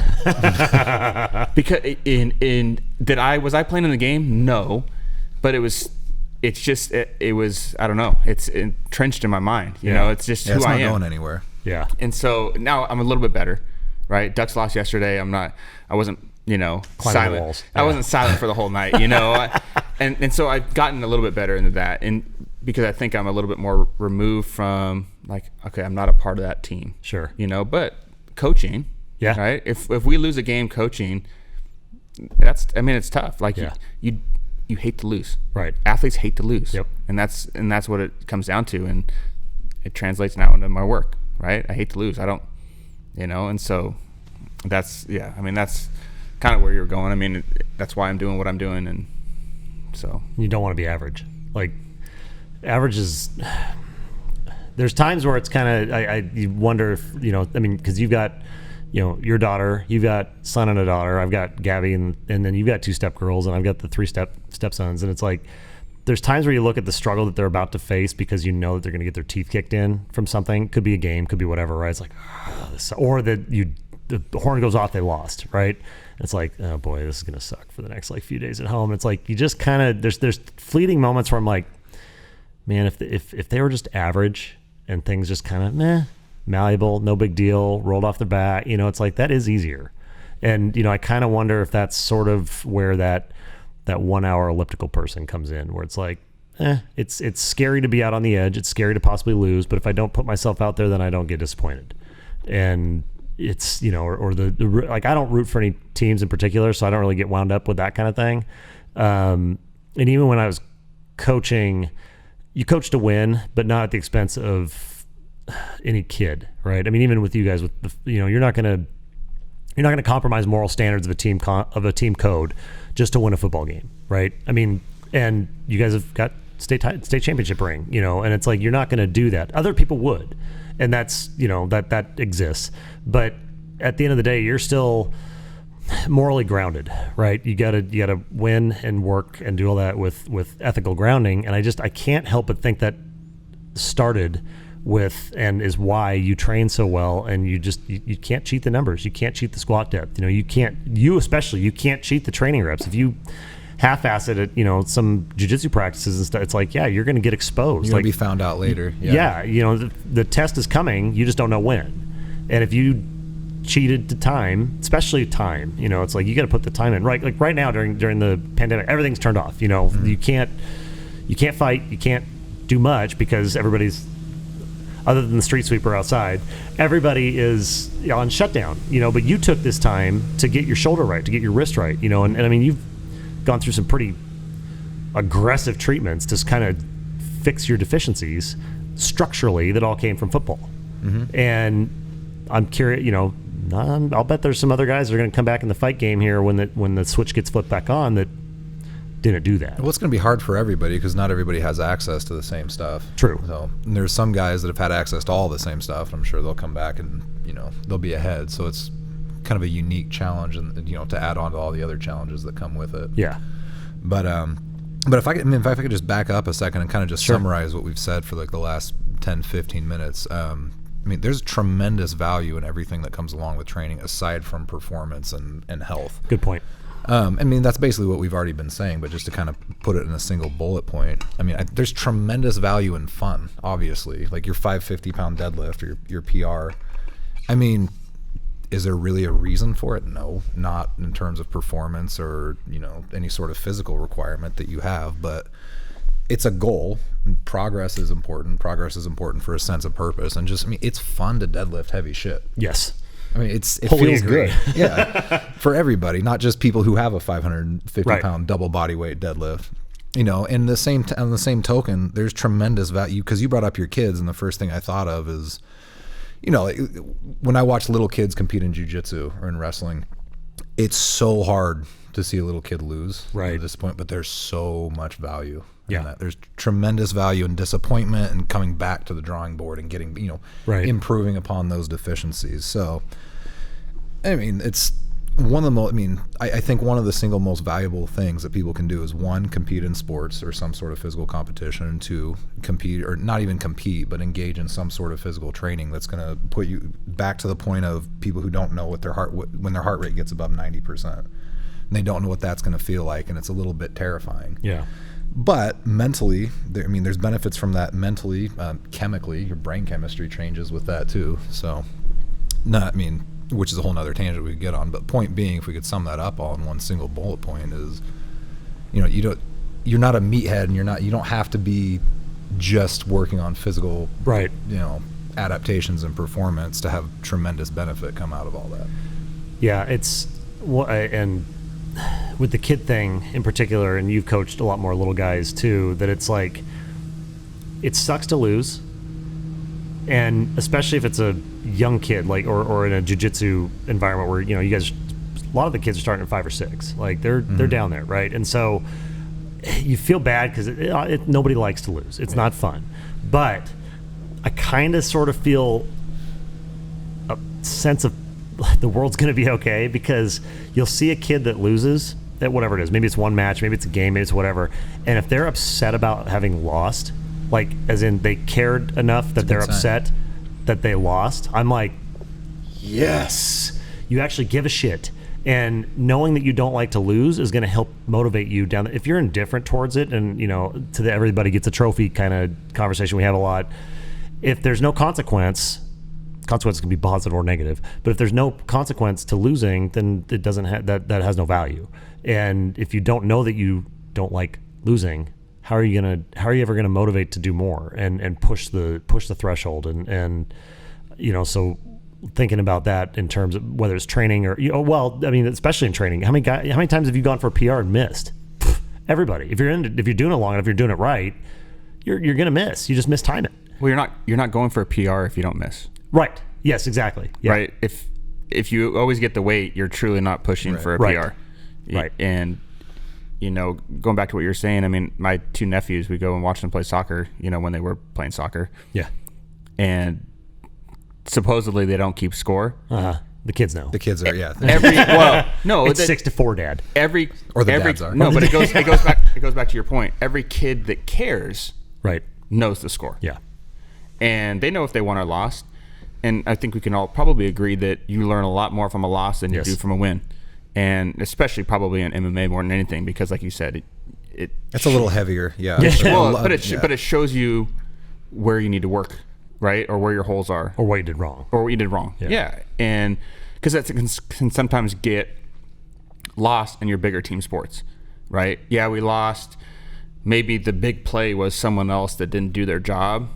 Yeah, but there's probably a few plays that you did, right? And the good athletes, and the good athletes can see that. They're like, I should have played better. It wasn't that play, but everyone else points it to the one instance. But the kids nowadays, I don't know why they try to say like don't keep score. The kids know what it's about. They watch NBA basketball, they watch NFL football, they watch college.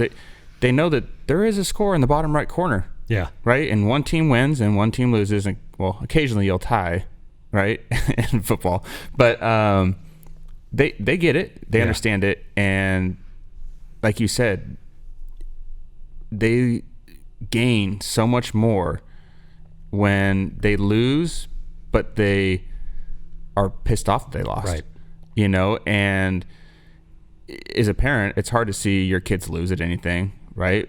But it almost makes you feel good, like you were saying, you're flexing over there, that, you know, they come off the court, the field, whatever it is, and they're upset about it.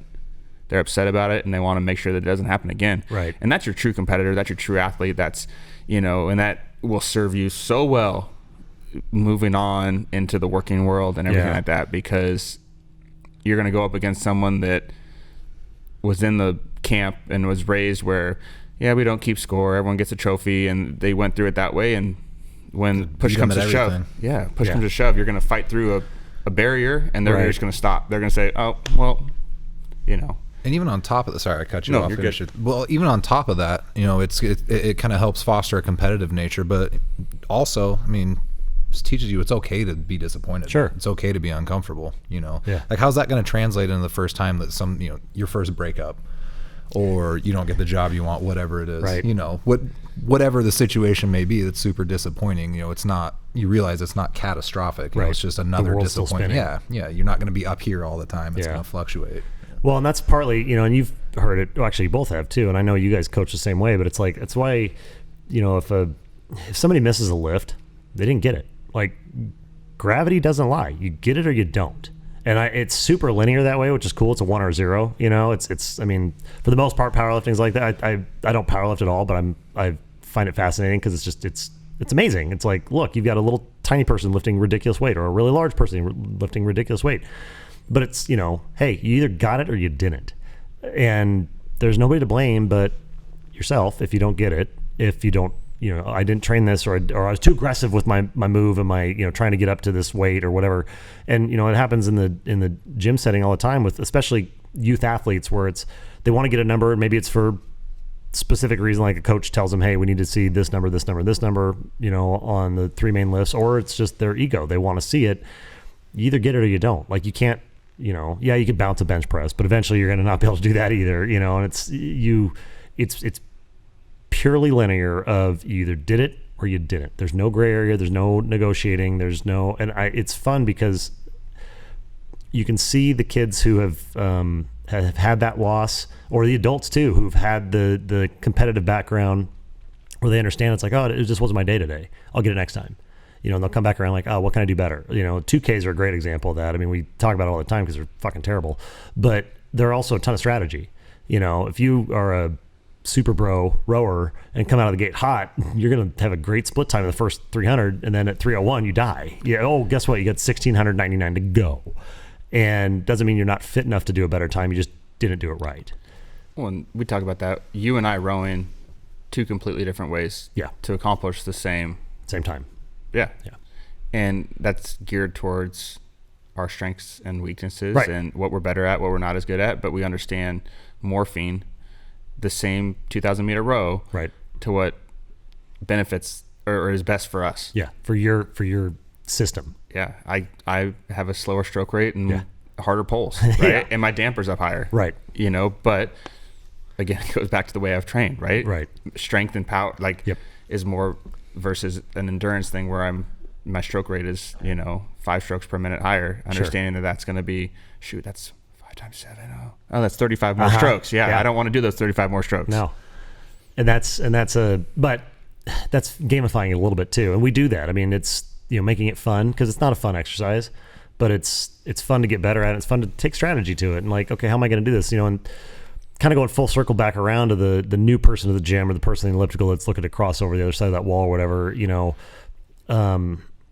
one thing that, because it's a foreign language. I mean, a lot of people don't understand training methodologies, and then you get super confused with all the different verbiage that goes around. And I mean, we do it, you know, all the time too. It's like what I might call a Mason twist, somebody else calls a Russian twist, you know, or what, I mean, it's like it, and so the nomenclatures, and then you've got CrossFit has done a interesting thing where they'll name certain workouts. You know, it's just a specific structure of a workout, but it's got a name. Well, then somebody else wants to do something close to that. And the only thing that's kind of universally translated is Murph, for a different reason. But it can be really overwhelming, just too much stuff, right? Or, you know, the kettlebells versus dumbbells. I mean, there's so much equipment, there's gear, it's techie, there's all sorts of fun stuff. But I mean, you guys have always done a really good job with the people you've worked with on keep it simple, stupid. It's like, hey, base fundamental movement. Let's get that down. Get that down. You'll take guys with the PVC pipe and just be like, can you do a wall squat with your hands overhead?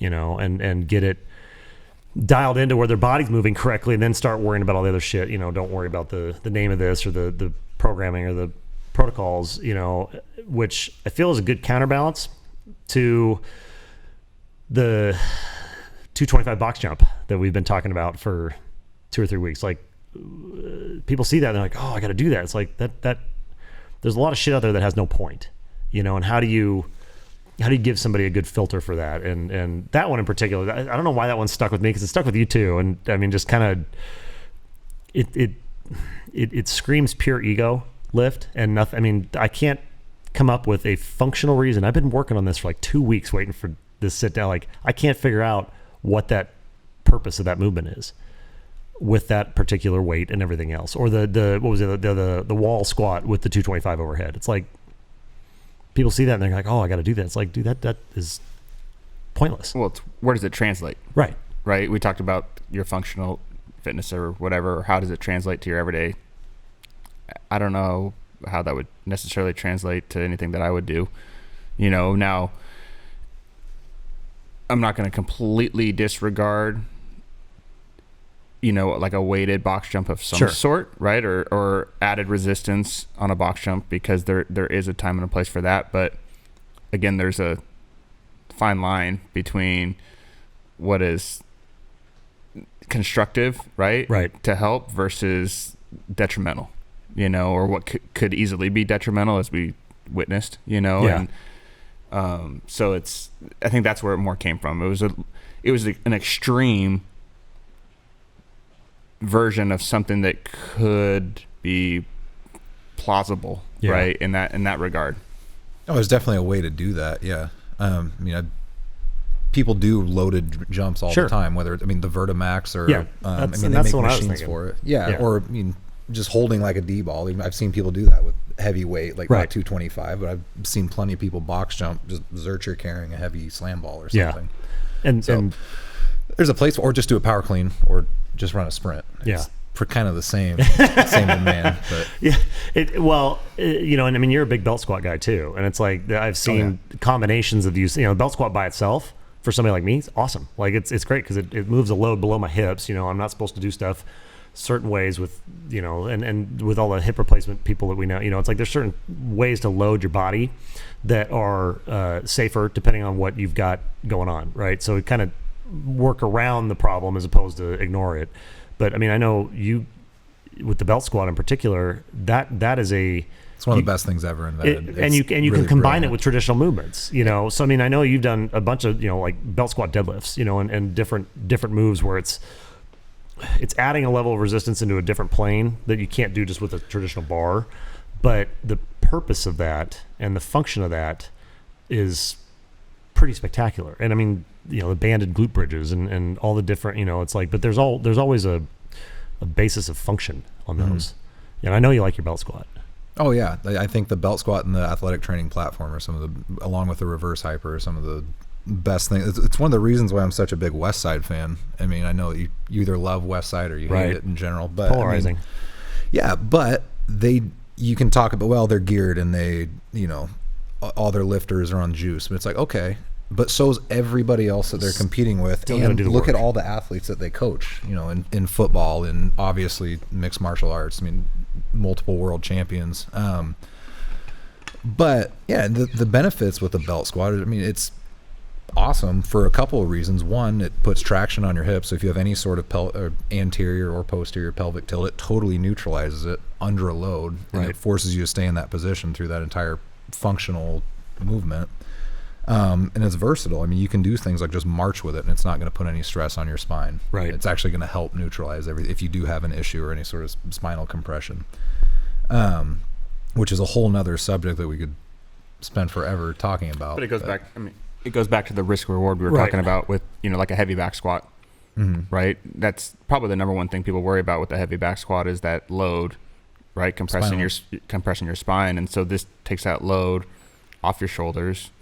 And you can multiply the volume tenfold because there's really no risk if you miss a belt squat or if you do sets of 10 plus or something because you're just in a hypertrophy building stage. You can do all that. I mean, it's pretty much 100% risk free. Right. So for people listening only or don't have, I mean, the belt squat is basically, it's a platform where you've got a cable pulley system underneath you that connects out to a weight, and it if you took a straight line shot right down from like your pubic symphysis straight down, that's where your load's coming up. It's below your hips, attached to the belt, and I always say below the equator. But then bringing that up to work quad, ham, glute, the whole lower body is engaged, and especially with somebody like you with shoulder issues, stuff like that, you can take out that upper body where you might have deficiencies or structural problems to where cervical fusion, you shouldn't have a bar on your back. Maybe. I mean, it depends on the person, but it's like, it's a way to get around to, I want to have strong wheels, strong legs, balanced. It's a great tool to get there without the wear and tear on your lower spine. Without the wear and tear on your lower spine, right? And the same as, you've got the buffalo bar, and I mean, there's a lot of different tools out there now that I don't know why it goes this way, but a lot of people think that if you use some kind of modification, it's not cheating. It's cheating. It's a crutch. Thank you, crutch. That was the word I was looking for. And it's like, anybody who's done a belt squat or the ATP, it's like, it's a different demand. Yeah, have you been on that thing? You will destroy yourself. Or you with the Viper. It's like, I've watched you walk in here very gingerly after doing, those workouts with Kelly, and it's like, yeah, it's a totally different tool, but it can still kick your ass if you're willing to put the work in at that level.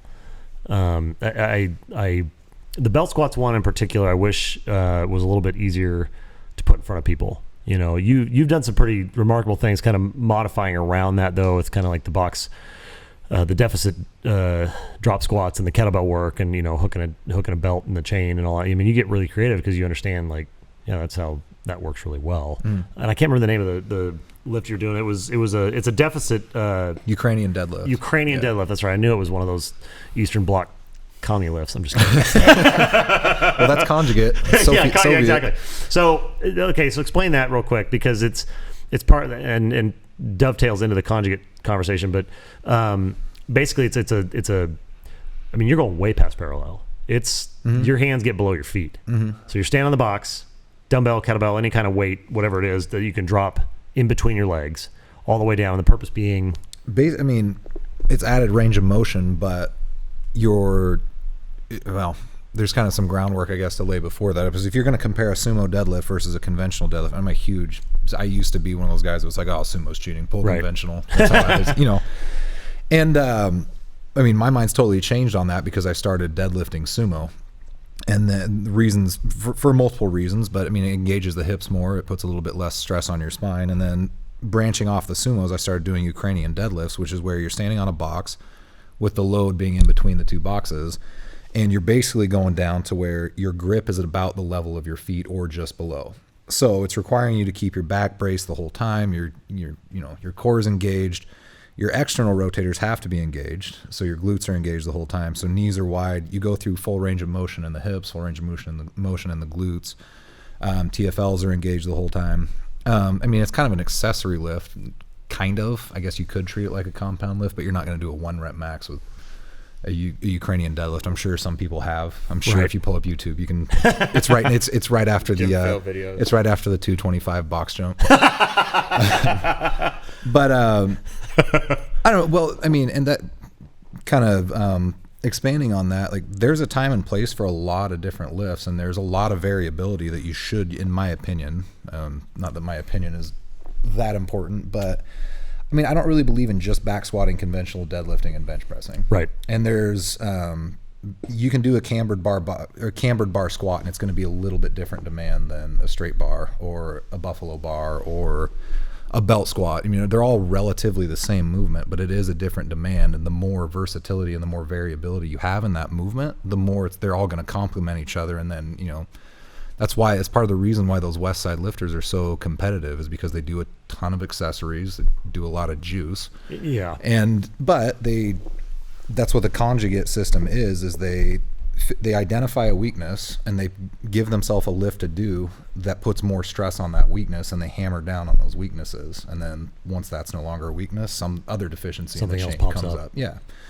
So, I mean, you're better off having a lot of variability in what you do. And the belt squat's a perfect example of that. And as you mentioned, the buffalo bar and the cambered bar, Zercher squats, whatever it is, those are all going to kind of, synergistically help each other. So you train conjugate almost. Kind of. Okay, so explain your tweak. I have a very modified conjugate program that I do for myself. But the conjugate system is part of the reason why most people who are on juice are more successful at it is because they can recover faster. Right. But it's a max out day once a week. So every Monday, depending on how you the base structure of it is you start out with your max effort lower body day, squat and deadlift the same day. 20% of your volume is going to be those heavy lifts, and then you just hammer your accessories after that. Day 2 is going to be max effort upper, so your heavy bench press, and there's tons of variabilities, and it's not just a straight bar bench press. It's going to be deficit bench, it's going to be pin presses. You're not doing full range of motion all the time, but you are maxing out in whatever lift you're doing at least once a week. 100% of what your max effort is, not your PR, your max effort for that week. So your 2 max effort days are followed by dynamic effort days, which I don't really do, frankly, because I just don't have the time for it, and because so much of my conditioning is aerobic capacity conditioning. But that's going to be your speed day. So if it's your squat and if it's your dynamic effort lowered day, if you're following the true conjugate system, they call it modified or accommodating resistance. So that's bands and chains, so your load increases on the way up or on the way down, depending on which movement. Yeah. Right. So everything's done fast. If you're getting really technical, it's 0.8 meters per second.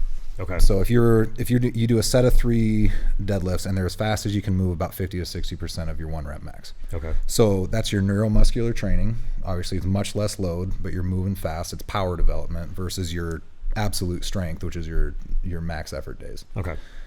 And same thing, 20% of your volume is going to be your main lift. 80% of it's just going to be smashing accessory lifts and hypertrophy. So you have your max effort upper and lower, dynamic effort upper and lower.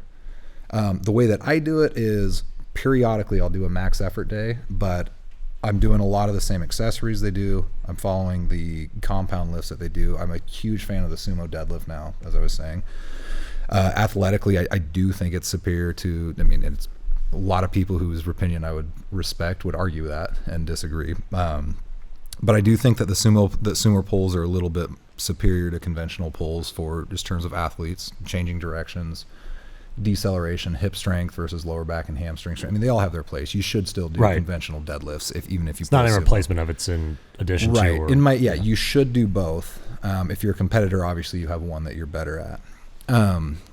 But to sum it up, and I'm giving you a very long-winded answer. No, it's good because it's all, this is, for some people, they don't have a clue. Mm-hmm. And it's, go ahead and sum it up. Okay. I'll hold my thought. Well, to sum that up, the way that I personally follow it is I do the max effort days, but instead of doing a single, because I'm not going to be doing a deadlift competition or powerlifting competition anytime soon. Instead of doing singles, I'll do maybe doubles or triples. I don't usually go above 3, and I don't really usually do a ton of volume. I'll hit a couple sets of deadlift, and then I'm just going to follow that up with a ton of RDLs, a ton of hamstring curls. When I had access to it, belt squats, glute bridges. I'm a huge fan of glute bridge machines now. And there's actually some studies that say that they contribute more to linear speed than doing a squat or a deadlift. Interesting. Yeah, which makes sense if you think about where the load is and what range of motion your glute and hamstring is within that movement. I can't cite that study, so maybe I shouldn't even be saying it, but Google. Yeah, Google. It's out there. Google's my source. Yeah. What's your source? Google. But and I kind of lost my train of thought with that. But my point being, all those accessory movements are super valuable. And to sum it up, 20% heavy movements with a ton of accessories. Lactic acid threshold training, anaerobic capacity. I'm just going to start throwing out scientific terms now to make myself sound smarter. I look and sound smart. Yeah. DOMS. Well, just real quick, and then I'll let you go. You were talking about, for athletes, right? The sumo deadlift, but they should be doing both. A lot of athletes what other lift are they doing? That's kind of combining a lot of things in one is a power clean, right? Right. So the start of a power clean is not exactly a deadlift, Kind but of a it's deadlift, close to it. But if you're doing a sumo deadlift, right, but you're also doing power cleans, you're getting a very similar movement without necessarily having to do, if you don't have the time to do sumo deadlifts and then another day I'm going to do traditional deadlifts and then do power cleans and kind of put it all together, right? A power clean is close to a deadlift, a traditional deadlift, but not exactly that, but it's combining, and kind of merging the two. Yeah, and if you're talking to the person that can actually execute a power clean properly, they've got some years, or at least a consistent amount of. It's a very refined. A lot. Full transparency, not that this is a big surprise to anybody, but when some of the people get past my level of ability to either demonstrate or coach the fine technique, I call Wolf. It's like, hey, can you come work with this guy on his clean or his snatch or whatever it is, because it's like that's his he's fucking Yoda. And it's like, hey, I'm outside of my scope of where I can be effective here, and because it's okay, it's easy to be mediocre at that movement. It takes time to get good at it, and if you're good at it, then it's an effective tool to balance out, with the other movements like sumo and everything else. And it's tough because if you had to pick one movement, that'd probably be. If you had to pick one, it's like, yeah, there's a lot involved with that. That's a pretty strong argument that would be your kind of go-to, which you can do with dumbbells or kettlebell. There's a lot of, it doesn't all have to be barbell, but the movement itself is so explosive and then so powerful. Back to the point of, to get good at that, you want to have high bar speed, so that's where it makes a lot of sense that methodology is applied into the powerlifting game and the Oli game, because it's looking for the same adaptation. Right. So different, it's somewhat different movement or maybe different end game purpose, but same adaptation. And out of complete curiosity, because I was thinking about it as my stomach gurgles, on the days that so like your Mondays, right, or whatever that day one is, nutrition wise, I would presume that you probably want to eat half of a rhinoceros by the time you're done with those bigger, heavier exertion days. And what are you doing for food and so, because we're talking recovery, none of us are on the juice, just to be clear, in case it wasn't obvious on the video and coming across, but I know that you eat nutrition and supplementation is huge for you, just because you have to have your recovery. What's your go-to for when you're in not COVID, just the real normal world? Well, mine's not very refined, and it's somewhat opinionated because I'm not qualified to speak on nutrition past a certain point. But kind of the basic stuff, 2 grams per kilogram body, or 2 grams of protein per kilogram body weight. And I've never really tracked calories. But I found, stuff like white rice and potatoes for recovery or pre-workout, or not pre-workout, but you know what I mean? Yeah. But I don't really know how to answer that question well because I'm so all over the place with my diet. And this is not a plug for any particular diet. I followed the vertical diet before, and I found that I don't know if you're familiar with Leo that and a at few all. people I know that are, especially in fire service, follow that because it's just very easy. effective. Yeah. And for me, like when I used to start eating a ton of food and I'm not really putting any thought into what I'm eating, I notice my guts get kind of messed up if I'm, trying to maintain my weight. Right. But and if you don't know what that is, basically the bulk of your food is white rice, red meat, eggs, and then you put in your vegetables and your fruits on top of that. And it's high salt, which, if you're sweating a lot, for me, I have to do that anywhere else. I'll cramp all the time. And I know that's not a great answer for what you were asking because I can't. Answer. Okay, well. It's a normal person answer. You get registered dietitians and start going, it's like, what? You lost me at, the first sentence. But no, you train super hard. You've got incredible performance, and you eat in a way that I think is accessible to a lot of people. I don't think too many people would cheap, be. Yeah, relatively, it's affordable. Yeah. We're all broke, but you can at least feed yourself, and it's something you can buy everything at Costco. You don't need to have some specialty kit or package or any kind of And granted, I know you do on your red meat side, like you're not. A little heavy. Yeah, I'm a big believer in consuming a reasonable amount of animal protein and fat. Yeah. And it's all good stuff. It's not, just shitty meats. I know you take your time on that, but it's doable. It's not something weird. It's not some crazy, because you've had some dabbles in, various different nutritional enterprises as far as systems, just Right. partly to try some stuff, and then to support other people you knew that were doing it, and which I fully appreciate, because that's a good friend. Yeah. I mean, yeah. So I went vegan and lasted a week. I went vegan for breakfast. Why? Well, it was for a friend. No, but it was just to try. I mean, I feel like it lasted like 5 or 6 days. Yeah. And usually when I'm trying one of these, I don't want to say diet. Diet's not the right word, but a system or a way of eating, or what, I want to feel if I feel a change in the way my body feels or my energy, or, and I didn't really feel that when I was doing the vegan thing. I've done keto. Keto I like because I like to eat meat.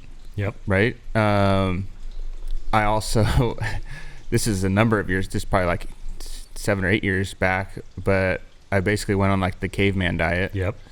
That was, I still remember the funniest thing I made was, it literally was a casserole dish of ground beef, onions, and that might have even been it. And it was literally like, I would just cut out like it was a cake, and I would, but like a keto, I actually felt some changes. Like I felt, different. As far as my weight, usually because keto's low carb, right? Basically, for anybody who doesn't know, keto, you're effectively removing all processed sugars. Right. Right. I mean, so your alcohol, obviously candy, stuff like that, but I mean, you can still eat fruit, right? Yeah, but you still not necessarily. But you want to, Okay. yeah. It's your carbs are the majority of your carbs. Where you're supposed to get them is the small amount of carbs that you get in like your vegetables. Okay. That's predominantly where your carbs come Plant-based from. carbohydrates. Okay. And but some of the things you might have some fruit in it or something like that. But you're not sitting here eating bananas and Gotcha. oranges and that kind of stuff. And the point is to put your body into ketosis, which is basically where you're burning fat as your fuel source. right. Because for people that don't know, right, your two main fuel sources are fats and carbs. Right. And so this is supposedly, right, the reasoning behind it is to get your body to burn fat as your fuel source, which helps you to lean out and, drop your body fat percentage, all that kind of stuff. Sure. So Theoretically.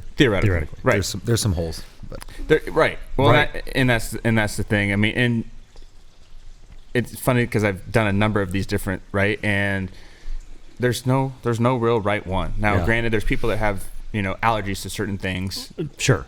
and If that could be a yeah. whole nother rabbit hole too. Right. Whether or not gluten free. Yeah. like, do you really have That's a a whole gluten other, allergy, or but Or you're just not eating like an asshole because you're not eating gluten. Yeah. but there's no like one set way. Like this is the best way to eat. This is the best, and it always comes. I've my wife, she competed. She did, bikini competitions. And so, the diet for that, when you're getting into, your final few weeks before a competition is Tight. It's chicken and asparagus for every meal. Every meal.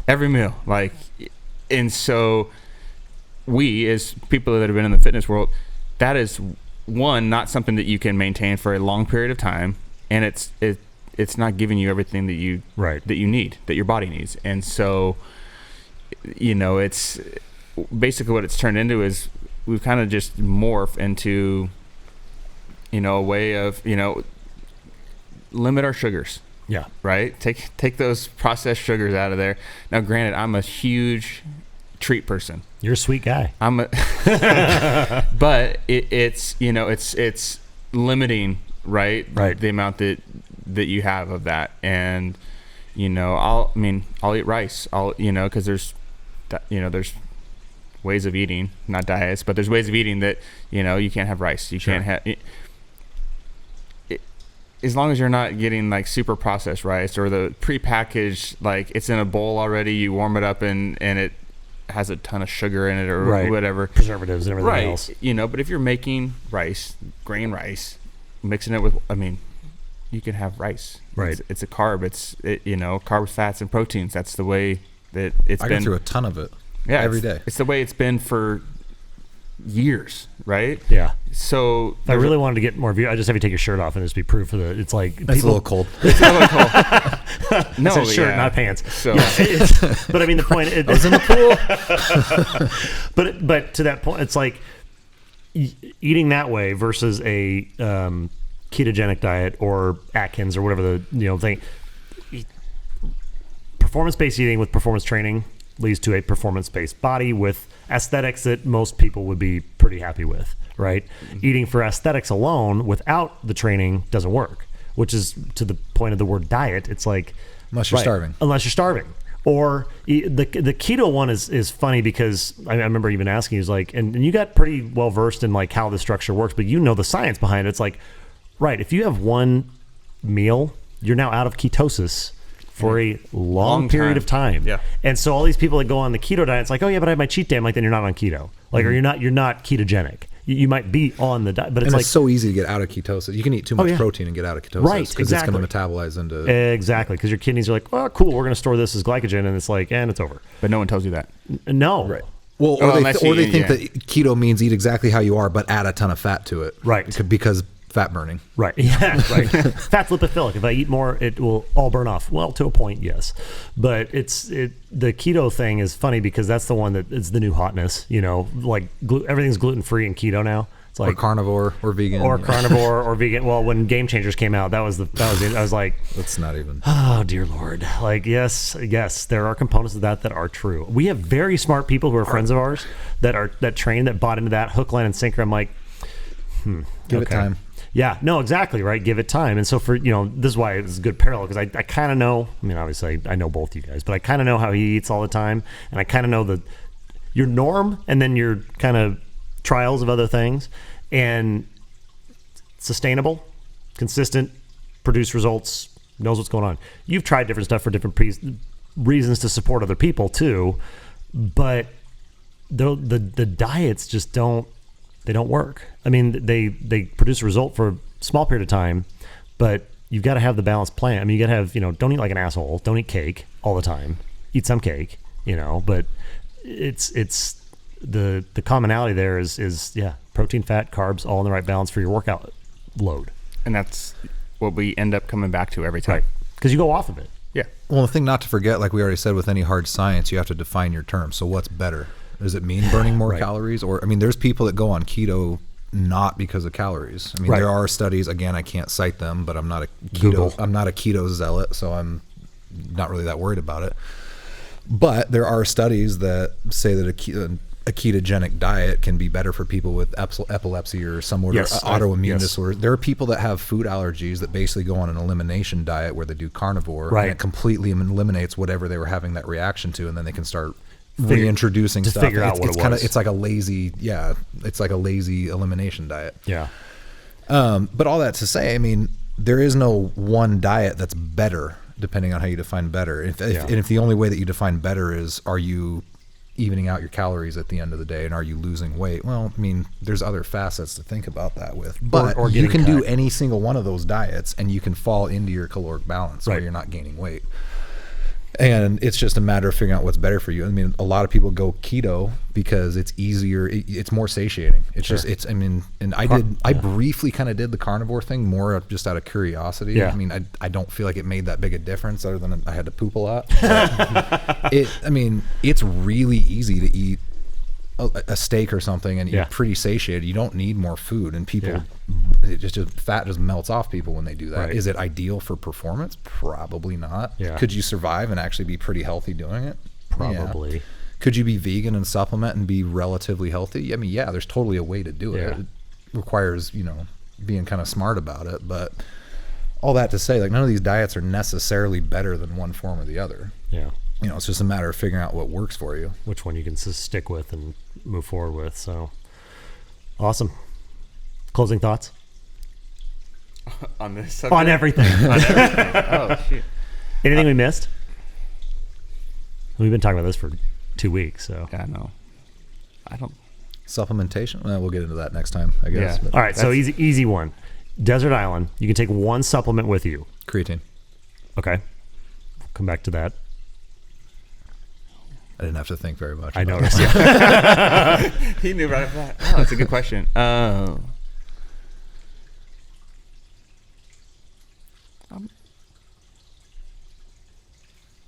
Desert island. I'll go with. This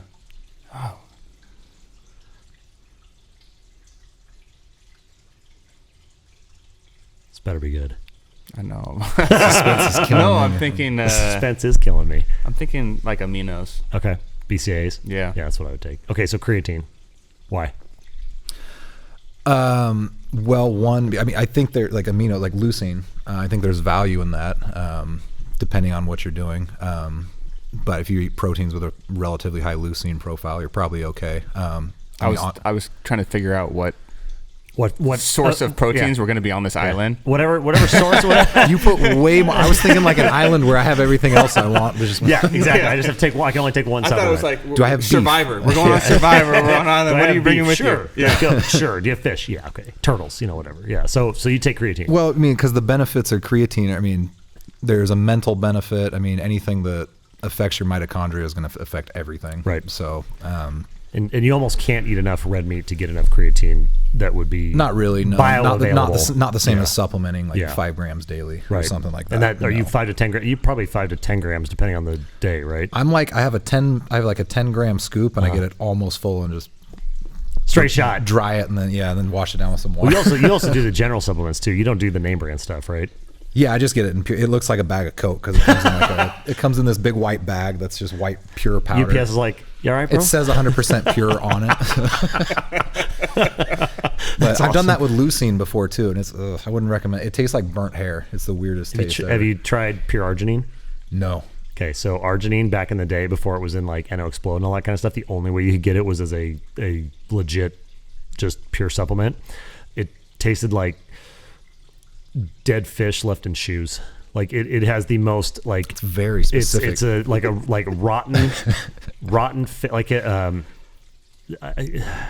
literally just rotten fish. Like just this ungodly taste, and it was like plug your nose, shoot it down, like just go because it was so bad. But fuck, man, arginine, especially when it's arginine, and of course back in the ECA days too, with the Fedric caffeine aspirin, like those were the stacks. Like arginine vasodilator, yes, ECA small bump of meth, basically. Like, yeah, let's go, train. Borderline meth. Borderline, yeah.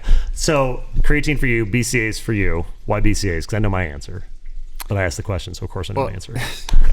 No, because it's those aminos that you don't know if you're going to be getting. Right. That you need to Right. to be able to maintain your physical appearance and Yeah. and stay alive. And recover.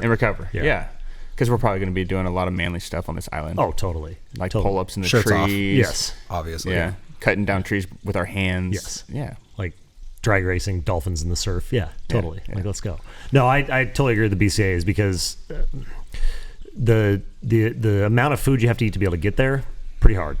The amount of benefit you get to supplementing BCAAs if you're putting in workload. I mean, you can supplement BCAAs and not do any workouts, and it's just you're gonna piss it right out because it's a waste of time. Same with creatine. I mean, it's like if you're not training and eating, you're just paying Well, for your body expensive food. produces enough creatine unless you're Right.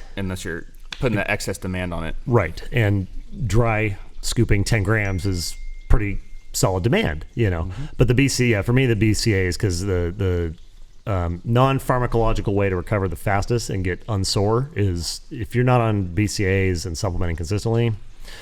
Yeah, there's a big difference there. The creatine side, you got to be, especially like our youth athletes and stuff, youth being college included, it's super valuable with the creatine. But then I would stack it with the BCAs too, because most of the time you're not getting, I mean, we're not eating like he is, and you're able to get a lot more of that through your diet because you're eating to perform. I do still take it though, and I do think it's super valuable. Yeah. One of the things there's like this there's an argument out there that BCAAs don't work because they're not anabolic, which drives me That's bullshit. fucking insane. Yeah. Because I mean, no, they're not anabolic in the sense that the same way that HGH or testosterone is anabolic. Right. But you don't have any protein synthesis happen without a certain threshold Correct. of leucine. So if you supplement it, you're guaranteeing that you're going to hit that threshold. And then to that point with young athletes using it, anytime I have a young athlete that's not, or when I was doing this, anytime I have a young athlete that's not putting weight on, and I'm like, are you getting your protein in? Oh yeah, I totally am. It's like, Yeah. I know you're not. Right. So take some, here's some BCAAs. Take these. That's going to guarantee that you're hitting your leucine threshold Yep. for the day. So maybe you're coming up short on your protein, but every time I do that, even if they don't need it, which they probably don't, it's just because they could get it from nutrition. They're just lazy and not just eating. Gonna, Yeah. So it's valuable. There's another. I mean, you can get it from food, but like when I cut weight, I'm always on something with 2 grams of leucine in it. Yeah. Interesting. Because and I've heard that argument. Well, it doesn't work. It's not anabolic. Well, no, it's not anabolic. But I'm not eating that much food right now. I'm trying to maintain muscle mass and do Right. a cut. You cannot tell me that that's not going to be valuable. Yeah. Not losing muscle is also important, as opposed to, oh, well, it's not anabolic, you're not recovering building. It's like, faster. no, I don't want to chew up on your cut in particular. You don't want to chew up muscle mass as it's degenerating out because it's hard to maintain for your body, because it's hard to maintain for your body. So that argument, I know that exact same statement. It's like, that's so stupid. It's just somebody that doesn't understand the actual science. Yeah, and it's not necessarily wrong. They're not wrong. It's irrelevant. Yeah. It's not relevant to the performance aspect conversation, but that's again why I would take that specifically to my island with my turtles and everything else and all the fun things. When I do all my 15-mile runs, I have something to take after. Yes, exactly. To recover. Yeah, because it After you spear some fish. yes, totally awesome. That was great. End on that, spearing fish. No, that was good. Awesome, guys. Thank you so much. It was fun. Yeah, thank you.